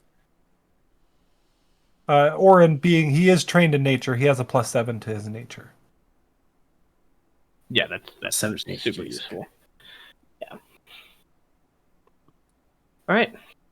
So you guys have like an idea of how long you're going to be out for, how much supplies you're going to need. You guys, we'll go ahead and take a break, and you guys maybe can do the math involved of how much gold you have to spend on rations, which are available at cost. You also have to buy the canoes, which are 100 gold each. Yeah. Though I will add in maybe as during the process of this, kind of towards the late afternoon, not quite dinner time, one of the sailors kind of pounds on the door and is like, "Hey, letter came for you all." Presents just a very small sealed, not sealed, like tied up parchment. That unrolling it just reads, The princes of Nianzaro request your presence to speak of matters. Arrive at Golden Throne by first light tomorrow morning. Make plans to enter without weapons or armors. Uptal's protection will be extended to you within the Golden Walls. There's like a seal underneath it, an official-looking seal. And you guys have your summons. All right. Next day. Right. We'll go ahead and break there. Maybe plan to be back around 5 after the hour. Sounds good. 15 minutes.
Hello. Hello Hello. again, Hello. everyone. Ew. Nice to be watching. Ooh. All right, so the math was done, being about 120 gold for rations just for the adventurers, plus more for the crew if options aren't secured with the merchants. A lot more for the crew. It's crazy. You have to feed them every day. Ugh. All right. So To go hire a cleric whose anything sole else? purpose is to feed them tofu. Anything else you guys want to handle for the this day of planning, or you were told to meet back to head to Golden Throne at first light? I don't like the idea of going without my book. Now, would be presumed in kind of a large sense, like you're not going to be able to take your weapons in when the prince. You might be able to leave them somewhere. Like I don't want to leave my book. You even could somehow- stash a couple of. You don't need to bring a focus to cast. You could like stash a couple components on you. What do you need for a fireball? I don't. I mean, fireball. You have to go batshit to make a fireball. yeah, Oh, you. and I don't have it prepared for today. Well, we're tomorrow. You'll have the night to prepare. We're going first thing in the morning. Which, yeah, again, pretty standard when meeting the heads of state of a place. No, I'm not saying it doesn't make sense. I'm just saying more don't like it. Well, she doesn't have fancy clothes. Oren Well. does. Be poor, Lamau. Haha. Yep, Mora's just putting on her Okay. traveler's shit that she probably wears under her armor, going, "This is all I've got. Hope it's fancy enough." I mean, I think Oren still wears his armor. It's his look. And It's- no armor. Oh, It yeah. specifically said no armor. Yeah. But that's his clothes. It's all he's got. It's not You can armor. certainly It's try. clothes. You can I have certainly metal try. clothes. You guys, Called weight training. anything to do, or do we want to fast forward to Nah, Mora's got nothing to do. any plans to be made, any discussions to be had before heading to Golden Throne? Nope. Nope. I would I just say think- day of, Mora's going to prepare spells and then slip her book into Alua's bag of holding. That way they can check the bag if need be or whatnot, but she's not carrying. She's not letting other people have access to her book if she can stop it. It's her Furthermore, book. I It's no think. touchy. Well, of course, yeah. Don't touch Mora's book. But furthermore, I think we would have Zondrosh getting the crew prepared to leave when we're done the meeting of the princes. Okay, you guys. Okay, yeah, sure. He'll work on. What if the rounding- princes say like we have something, but it'll come tomorrow afternoon? Well, then plans would change, but Okay, yeah, that's fair. Yeah, he'd probably need to be notified shortly after getting the letter. Oren certainly would be well aware of and Sven as well would be well aware of like the hassle it is to round the crew back up from shore leave. At a minimum, if we're not leaving, we'll be giving them a Right. game plan of what the next X amount of time looks like. Well, you tell them that you're leaving so that they show up so they don't get left behind, and if you don't leave, yay, more vacation. yeah, they all low key want to stay important, finish getting drunk for a week. You guys head to Golden Throne. You guys head there when the letter says like right at dawn. There I think so. Yeah. I think we'll be professional about it. We're all. You arrive there. Golden Throne is this large, kind of very nice palace of sorts in the western half of the city, not far from the Temple of Savras. By not far, it is like, a whole other hill over.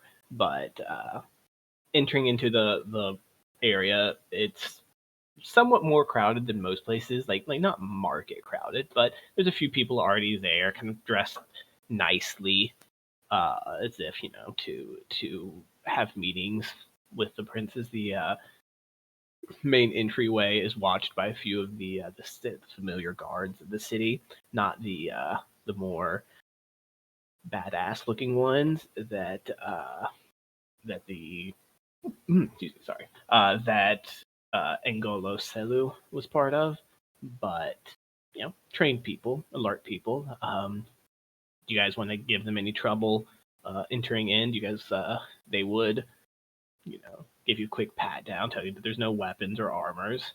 You have a cursory inspection. Anybody want to sneak anything in or try to convince them to allow something else in? So Katep wouldn't think of it as a weapon, but he would still have that bracelet on. If he was told to take it off, he would. But like he doesn't consciously recognize like, oh, this holds a weapon because it has an arcane focus in it. No, they're not that thorough. Yeah. Similarly, I think like Orin has his ring and his cloak, so he's like got the +2. It's like heavy armor, or things that are obviously armor, obviously weapons. They don't seem to catch the magical bag of holding. They could definitely have stuff in it. They just kind of give it a pat. No, it's not. Does it not feel like there's a weapon in there? All good. You guys are ushered forward into the main chamber of Golden Throne, which is this large, about 80-foot wide circular room. The top of it has these grand golden panes of window that shine light down into the mostly empty interior of the room. The room is set up as a meeting area for the seven princes to kind of hold court, so to speak, as much as they do. There's seven kind of like not thrones per se, but they work enough in that, just kind of like raised. I mean, yeah, I guess there are thrones in that they're a slightly raised seat of importance that are loosely circled around like 10 feet apart, creating this large large circle that is clear that you guys are supposed to stand in the middle of them. None of these seats looks more notable than the others. There doesn't seem to be any like established rank among the merchant princes, 6 of whom are here. It's kind of quickly obvious that you guys have already met Ifan Tal. He is not present, and that is the only one of 6 seats unoccupied. The others present, they're all human, Chultan human figures. You recognize Wakanga and Jabal easily enough. One of the seated individuals is kind of sitting up alertly at your all's arrival is this older, like 40s Chultan woman with quite a few scars across her, like battle scars. She's fit and athletic, muscular, somewhat imposing. She's actually even wearing like those of you with high passive perceptions would see like chainmail underneath, like a very nice. Another figure is hard to tell, maybe off the bat, like confirm their gender, but you would guess probably female. A slim figure in a veil that keeps her face mostly hidden. You can still kind of like make out some details. Like lighting's not super bright in the area, but you can see like a humanoid face behind.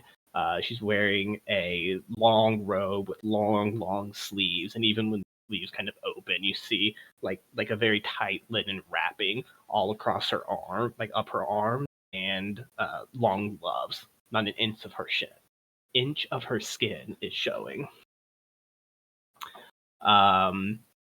There's another human woman who's kind of just like lackadaisically kind of sprawled in her chair, eating some like fruits and such. This woman is excuse me, I got the burps from the popsicle I ate. Let me double check this lady's appearance real quick. I just realized I didn't have it entirely handy.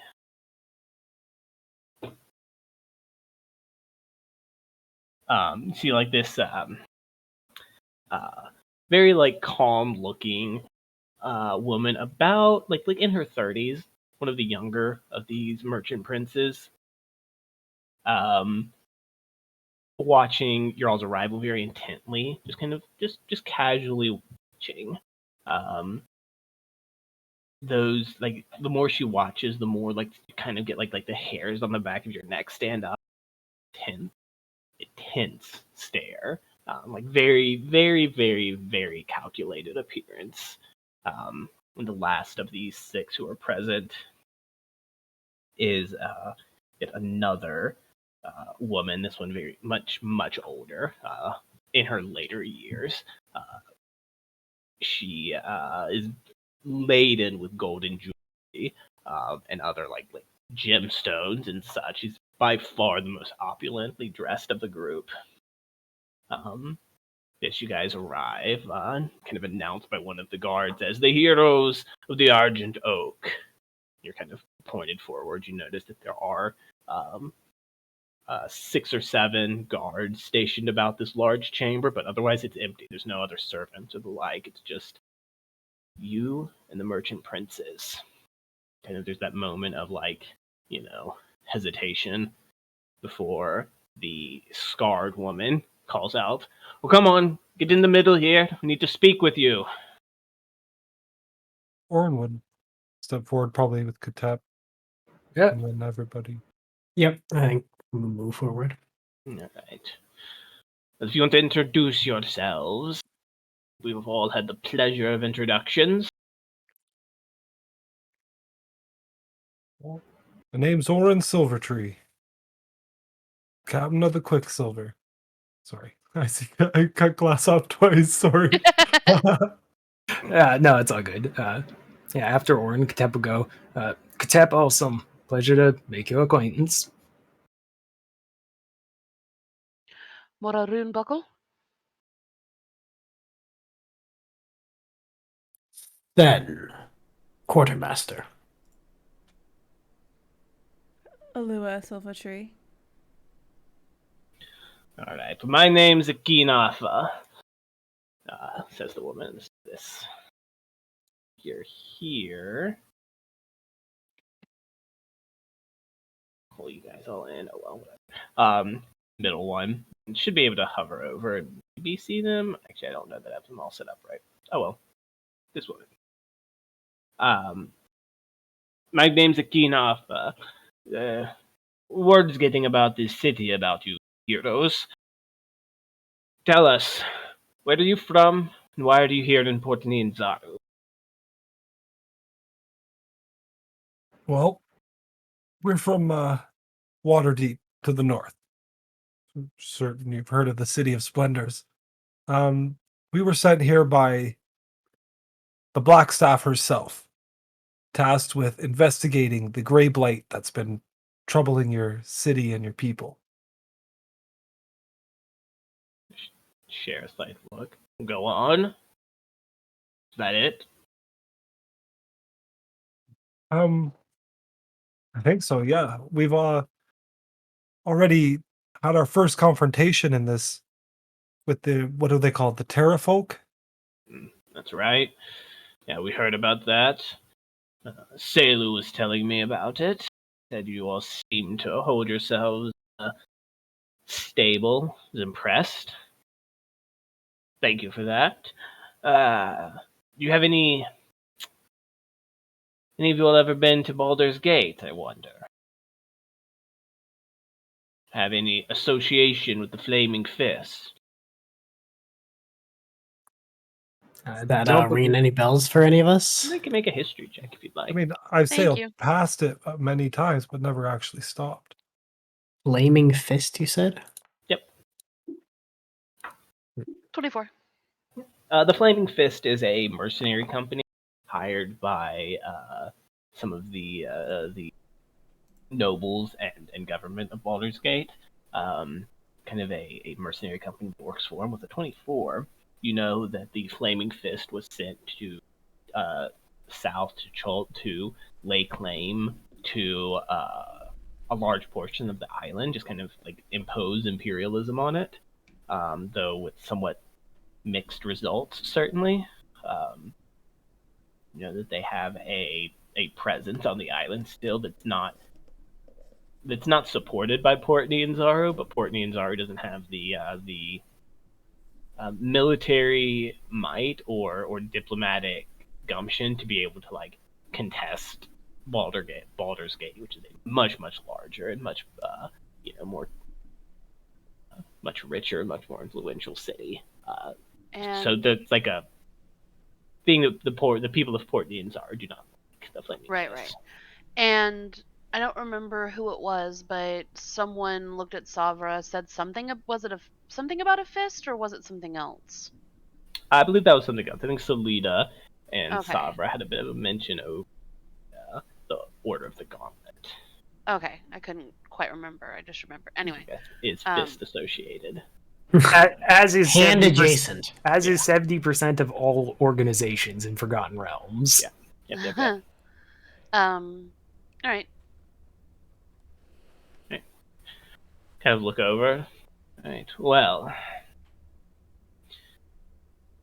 Wakanga's told us a little bit about that. We've heard a few good things about you from our tyrant captain. So, you're here to investigate the Grey Blight. Wakanga made it sound like you were interested in the Spell Plague as well, the plague-wreathed creatures. Is that true, or was that him I'm interested inventing things again? I'm interested in anything that would screw with magic, but that's just my own personal preference. Wakanga's just like, shut your mouth, Wakanga. Forget where you came from. He's just like grumbling like an old man grumbles. He rolls her eyes. We're not interested in it, definitely. We are, proper heroes, and that's something proper heroes would take care of. Wonderful. And do proper heroes accept contracts from the government to deal with it? I'm listening. Just kind of rubs her nose slightly. Right. Well, we'd like to hire the people to investigate the plague-wreathed creatures, their origins, how they can be stopped. The jungles are dense, the magic convoluted, and frankly, the help locally limited. We'll call it limited. It's a way to say shit. It's limited. So, what's your price? What is our price? Out of character, we have never had to answer this question before. No. I feel like this is an in-character question, too. 10,000. 10,000. Part of me is no. Shut up, Alua. Yeah, don't understand. I mean, does Alua blurt that out? Yeah, this is an in-character. You guys don't get the benefit of having an out-of-character. No, I know. Character, they're watching you guys. You guys probably, look at each other. I think, Mora would probably under her breath and Dwarven to Orin going, we could get the entire crew set up for a while, perhaps? Yeah. Couple that with maybe a bit of gold? I think 10,000 is not actually that bad. Docking privileges for our ship while we're inland. We'll leave Zondrosh in charge to make sure our crew doesn't get out of line. We know how your city doesn't like foreigners. We don't dislike foreigners. We dislike trouble, Mr. Silvertree. They're kind of Zondrosh, one and this the is same. an officer of yours? An aide? One of your sailors? He's a trusted officer. We leave in command when we're not on the ship. All right. So docking, we can handle that. Is that it? I mean, done, if so. What else? And then some money. Yeah. And then some money. And then some money. I mean, Mora did mention add gold on top of that, but mostly take care of our crew for us so we don't have to worry about them. But Yeah. I mean, she's not doing the talking, so have fun, Orin. Okay. Katep As a slightly more worldly person, would Sven have any idea of what might be a reasonable approximation of a contracted I mean, adventuring? I don't think so. Go ahead and make an intelligence check. Oh boy, not so Yep. strong Sorry, suit. buddy. Can that intelligence check also include? Is there like a protocol involved if we find like ancient relics and stuff? Is it like a finders keepers thing, or are they gonna try and seize them when we come back? For 15, pretty good. I mean, no, there's like, oh man, how much gold is worth this existential threat to your sovereignty? Hard to say, honestly. 10,000 gold would be a pretty incredibly steep number. You don't. Port Nianzaro is not like it's a rich city, sure, but it's not like Waterdeep rich. And there might be some benefit into having them make an offer and see where it goes from there. And to Oren's question, I mean, like most things, if they want it, they'll try to get it if they think it's worth the trouble. Yeah, because Which remember, is, more or less standard for everybody anywhere throughout all of history. right, like No matter what their rules are, if they want it, they might try to get it. Knowledge Boy said he'd pay pretty pennies for not only knowledge, but anything we could bring back to him, so we could try and lie our way through and keep it, or sell it off when we get back. Right. So I guess Sven might propose our needs are flexible. If there's a price in monetary value you prefer, then perhaps we might inquire as to what your budget is. But perhaps there can be arrangements made for privileges within the city, access to resources, and he might take a glance at Wakanga, like knowingly, hinting at like magic item connections, the hookups, the good shit. At our core, we hope we can serve your people to the best of everyone's interests. So we would be keen to hear how much you can and are prepared to invest into as competent a crew as we are. Anybody else want to speak up here? Add on anything? No, more would detract, so Moore's gonna sit here quiet. No. We could take the foot up out of your ass. Not magic. I think more getting or having work for the crew was better than just docking the ship. If somebody else wants to bring that up, I kind of said my thing already. Oh, so you brought up the docking the ship and the crew? Docking the ship was brought up, but the crew. Finding work for the crew. And I mean, I think Oren's a noble. Like, he likes money, but he's not all about the money. He's more about the adventure and the fame that comes with saving Chult. Yeah. And in my case, Katep is charismatic, but he's never had to negotiate deals, especially not with people this important before. So I'm not sure he knows what to say in this scenario. Sure. Does anybody else speak up, though, on the heels of Sven? Okay, yeah. I think Oren would bring up the crew, getting work for the crew. If there's any odd jobs to keep the crew busy so that they can earn some money while we're inland. Okay. All right, then Sven and Oren, you guys can make persuasion checks. One of you guys could help the other if you wanted to, but I'd like to help Sven, I think. Okay. You guys are kind of, after Sven is done and Oren's bit, several of these merchant princes share a look and keen Afa mentions, All right, one moment. Wakanga kind of makes like a motion, like come on, do something. Wakanga's like, oh, right, and like mutter some word, and you guys begin to feel like this dullness kind of spread out like inward towards like a pressure gauge filling in around you guys, and you realize that you can't hear what the princes are saying after a moment. That's a silent spell. I'm putting a silence bubble. So they can talk, and they're talking. You can see them talking, like, around you guys. Some Does of them, silence stop the mind speak? I don't believe so. Hey, we can still talk too, bitches. Can I get the persuasion check though at advantage for you, Ben? Sorry, me to make a persuasion at advantage? At advantage, yep. Okay. Wow, this is Persuasion is a bit plus high. 0 team.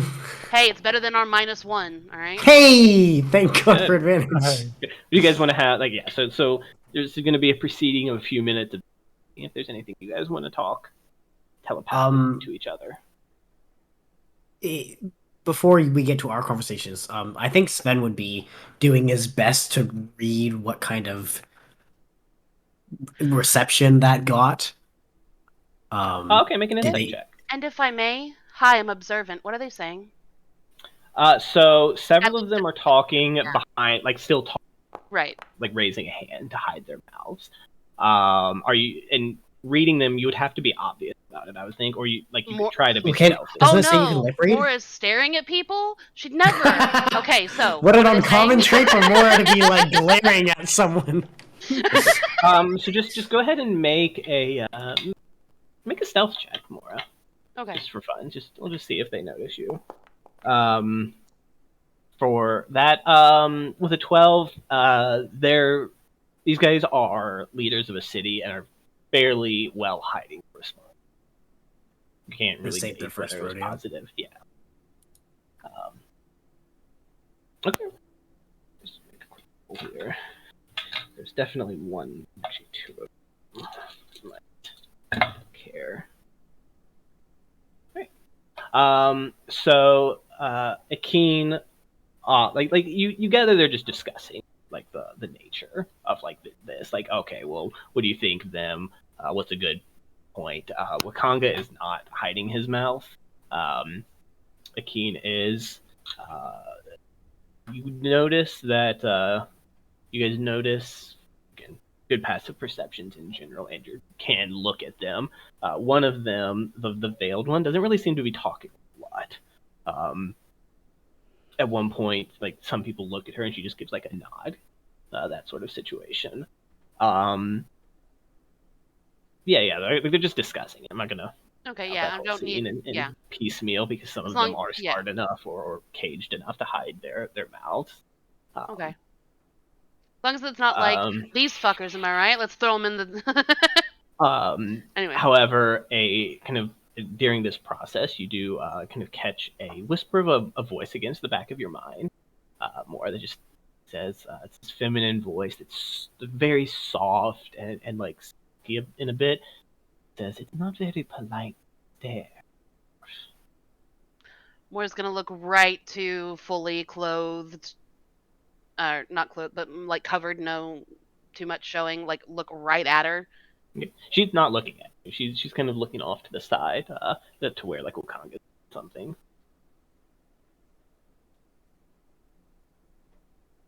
Because she has so many people in her mind, she's going to try thinking back just in case they're still there. I don't believe I once claimed to be polite in any form.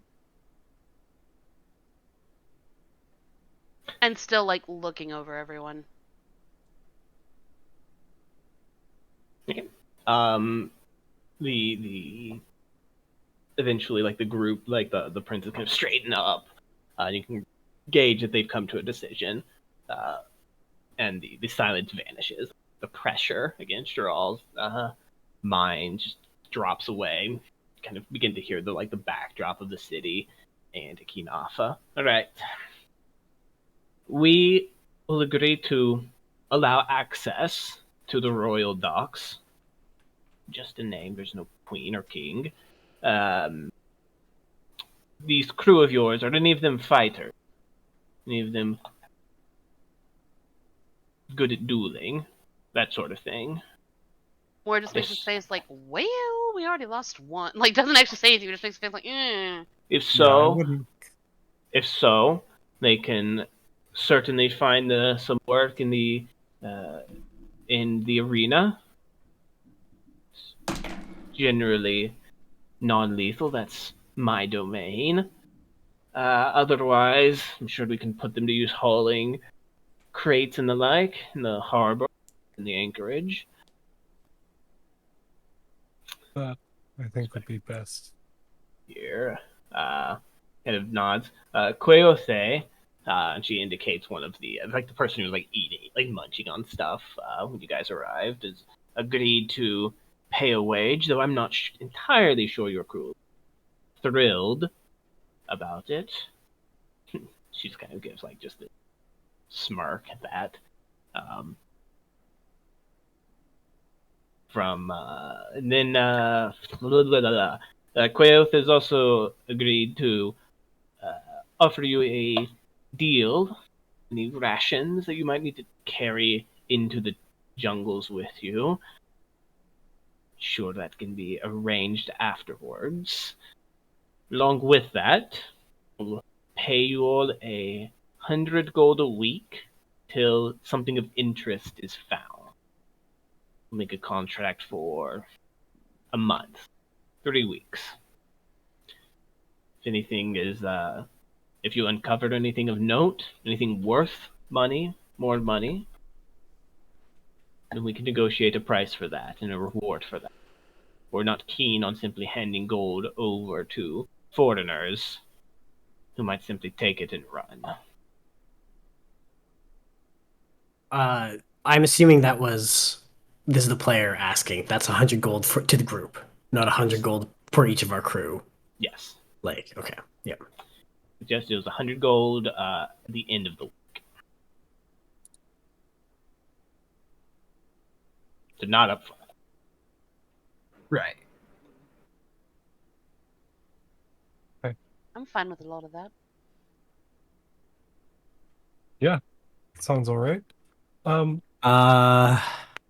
Besides that, if we do discover some things while we're out there that need further investigation, can we count on you to negotiate in good faith for information we might need in the future? The DM, don't entirely follow what you're asking. Like, so I guess he's not even really asking. He's like, yeah, if we go out there and we find some shit, like, we kind of expect you guys to be upfront if we come back and need information. Or, Right, no, so I guess, yeah. Sorry, so continue. No, you go. What were you saying? I was just gonna A bit lost. kind of. You're saying like if you're like, If we run into some spooky shit and we come back and like, hey, we found spooky shit, tell us what you know, and they know shit, they'll share it. They won't make us fight for information. They will give us information if they have it.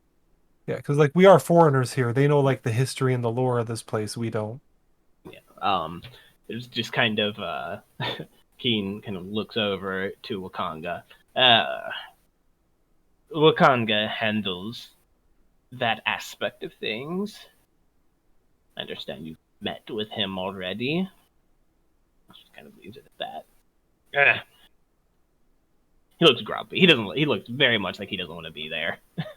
He doesn't like this part of the Wakanga? job. Yeah, Wakanga. He's like, I just want to be at home, studying magic or bullshit. Very much old magic grumpy bullshit. granddad vibes. So he like just kind of scowls back, but like, you've seen his interest in Lauren and Yeah. and such. All right. Well, yeah. I guess I get the vibe that yes, or we shouldn't worry about that. They will if we provide something interesting, like hey, we found some shit, we might even get paid for it. Right, and Mora went and got herself like 3 journals just to be safe and is going to track fucking everything. Yeah. Beyond She's that, getting if paid you to record info? uncover, Oh, hell yeah. you should be aware that Nianzaru doesn't have a extensive military force. If there's trouble, either that you get into, well, if you get into trouble, you're on your own. just expect that. Jabal has some hired blades that he can sell you to go to help you out, escort you, be muscle if you need it.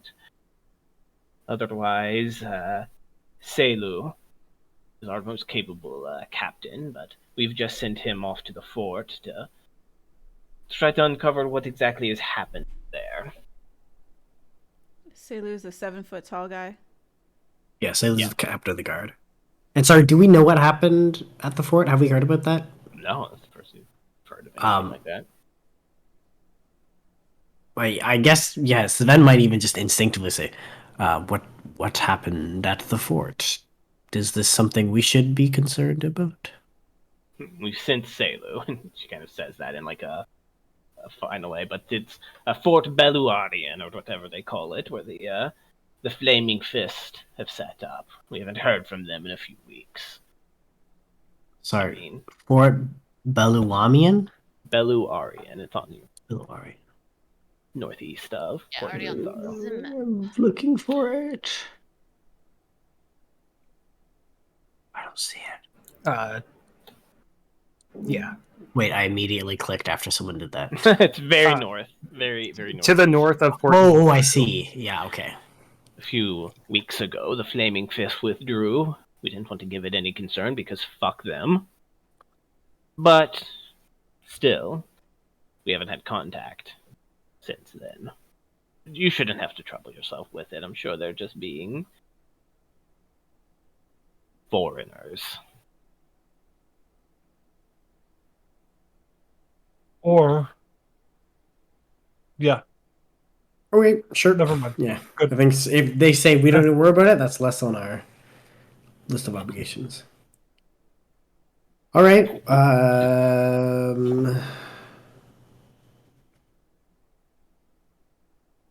Anything else, gang? No, I think we got everything. we Yeah, I think came we're for. good, and I agree to the terms. Okay, so yeah. I think we just leave them with a good impression. Leave Just before do- Mora can say anything. Woo! Do we got a sign somewhere, or No. no? It's a verbal Just- contract, as far as we're aware. Yep. So you guys finish up Wait. your business. Oh, How are we gonna collect the 100 gold a week if we're not there? It's when we come back for If any. when we come back, we'll get basically a lump Yeah. sum. Okay, cool. yeah. Works for me. So let's take our time, guys. Whoa, it's crazy! This 30 turned into days. 8 weeks. They gave us contract for a month, so we'll come back Yeah, in a no, month and see Mora, what it Mora looks like. doesn't want to take her time. Mora wants to go home. Get away from the ships and the water, and no. Boy, do I have bad news for you. I know. I know. Mora doesn't, though. Kind of move forward here. If there's nothing else that you guys want to handle with the merchant princes, any other questions to ask, any other comments to make, any advice you want to find from them?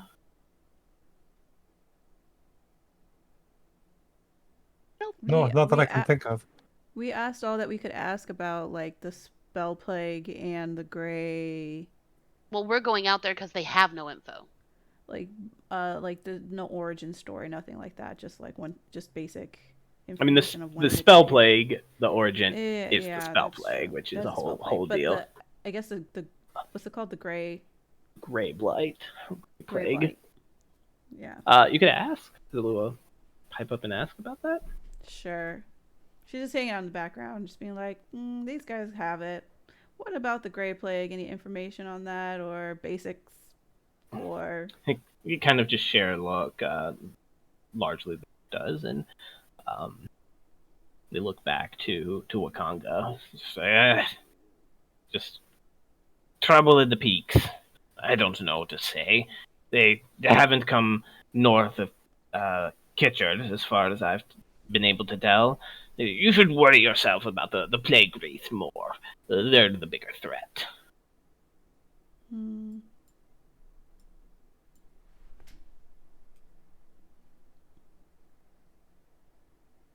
Otherwise, for origins, I don't know. The jungles of Chult were deep and dark one day when a crazy fucking curse was placed. I don't know. It's same song, same dance. Every decade. Probably some, I don't know, undead dragon or something doing all of this. Whoa. What? An undead I don't dragon know. lich. All right. Probably. Okay, Or a Draco demon Lich. lord, or Well, who knows? I mean, I don't mean to brag, but it actually wouldn't be the first dragon we've dealt with. Mora's eyes were just rolling. Thank you, sir. Just out of curiosity, when were the first reports of the Grey Blight first appearing that you can recall?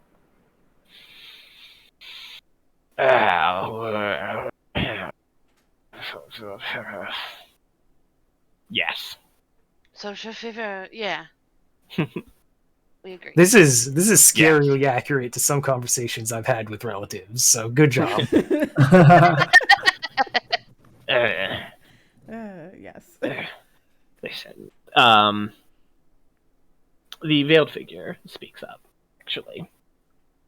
Finally leans Is it that forward. same soft voice I heard in my head? It's not. It's a quiet voice, raspy voice, but there's like some strength to it. This voice speaks up and comments. My understanding is that the Grey Blight has been slightly more of an issue in Samarak Reborn.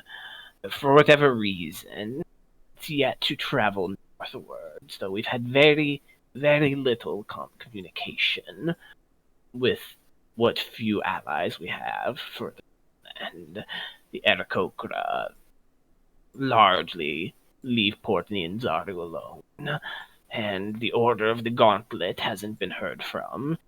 And I think it's been a week and a half, though such breaks are not uncommon. We certainly have no cause for alarm yet of this light, these creatures that come forward and fight beyond their expected capacity. Wakanga's theory seems the most certain, that there's some sort of creature with ill intentions experimenting and becoming more troublesome. The plague wreaths are far more common. All right. At least north of Kitcher's Inlet.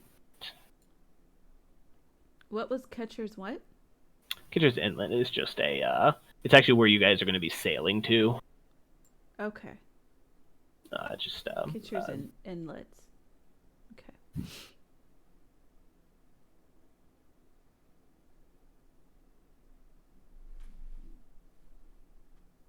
Oh, I don't have no more questions then. Yeah, I'm drawing a blank right now. So. Then the Merchant Princess will dismiss you. You guys can be on your way. Minute we're outside, Mora's gonna, in Dwarven again, just kind of look up at Orin going, you know, one of them in there spoke to my mind. Couldn't quite tell which one, but they weren't happy that I was staring. Oh, what do they sound like? Katep will reply in Dwarvish, because he speaks that too. Yeah. They're gonna kind of look at you like, oh, alright, good to know. I don't know, I can't do this all feminine thing. More just like shrugs her shoulders like, none So not one of the ones that was vocal then. that I heard speak out loud, no. I guess as a question, just generally, when you hear someone's voice in the head, does it sound the same as their spoken voice? I would think generally Mora or anybody can make an Arcana check if you like. Okay, Like when I hear Orin and Alua, I does it imagine sound the same they as? do, for sure. 27. Yeah, there's nothing that says it has to. Certainly. Okay. There'd be ways. So you could always just do a Kermit impression when it's talking to his head. Yes, absolutely. I'll put it to you this way. I wasn't exactly trying to make, out whether or not they had the same undertones or whatever. Did get the feeling it was the one all wrapped up, but call it a personal hunch.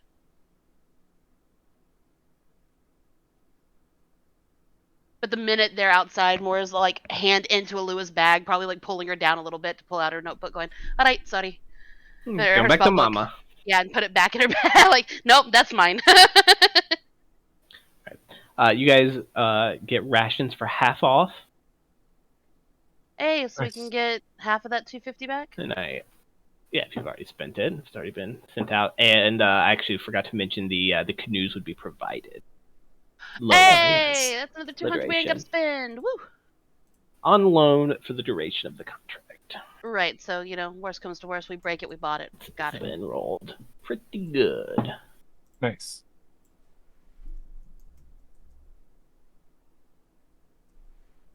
Very nice, in fact. Okay. All right, Kitty, what do you want? Thank you. All right. So, any other plans to make? You guys plan to leave today? Pretty quick, I mean- think. Yeah, we gotta go tell the crew what's going on, let them know who's in charge, do the work that they feel like doing. Or I don't know, did we Well, sign them up that there's- they have to do it? Like, Right. Well, I mean, on yeah. that note, well, we'll get into that. So the assumption is still that you guys need to cover the cost of the right. these opportunities, if they were to take them, could either supersede that if they make enough, or could help keep them, cut into what you would be expected to pay. You're in essence hiring them out, these groups. But we'll get into that more when it happens. It's an opportunity to get reimbursed on some of the costs, I would say, of the crew. But otherwise, expect to have to pay for them. The trade-off of having your own ship and your own crew is you got to pay largely. Yep. But you'll certainly get back payments from the merchant princes, working them when they're available. Because otherwise, you guys have about 4 days to explain to them what this new situation is, because you guys will be sailing around the northern tip of Chult to Kitcher's Inlet.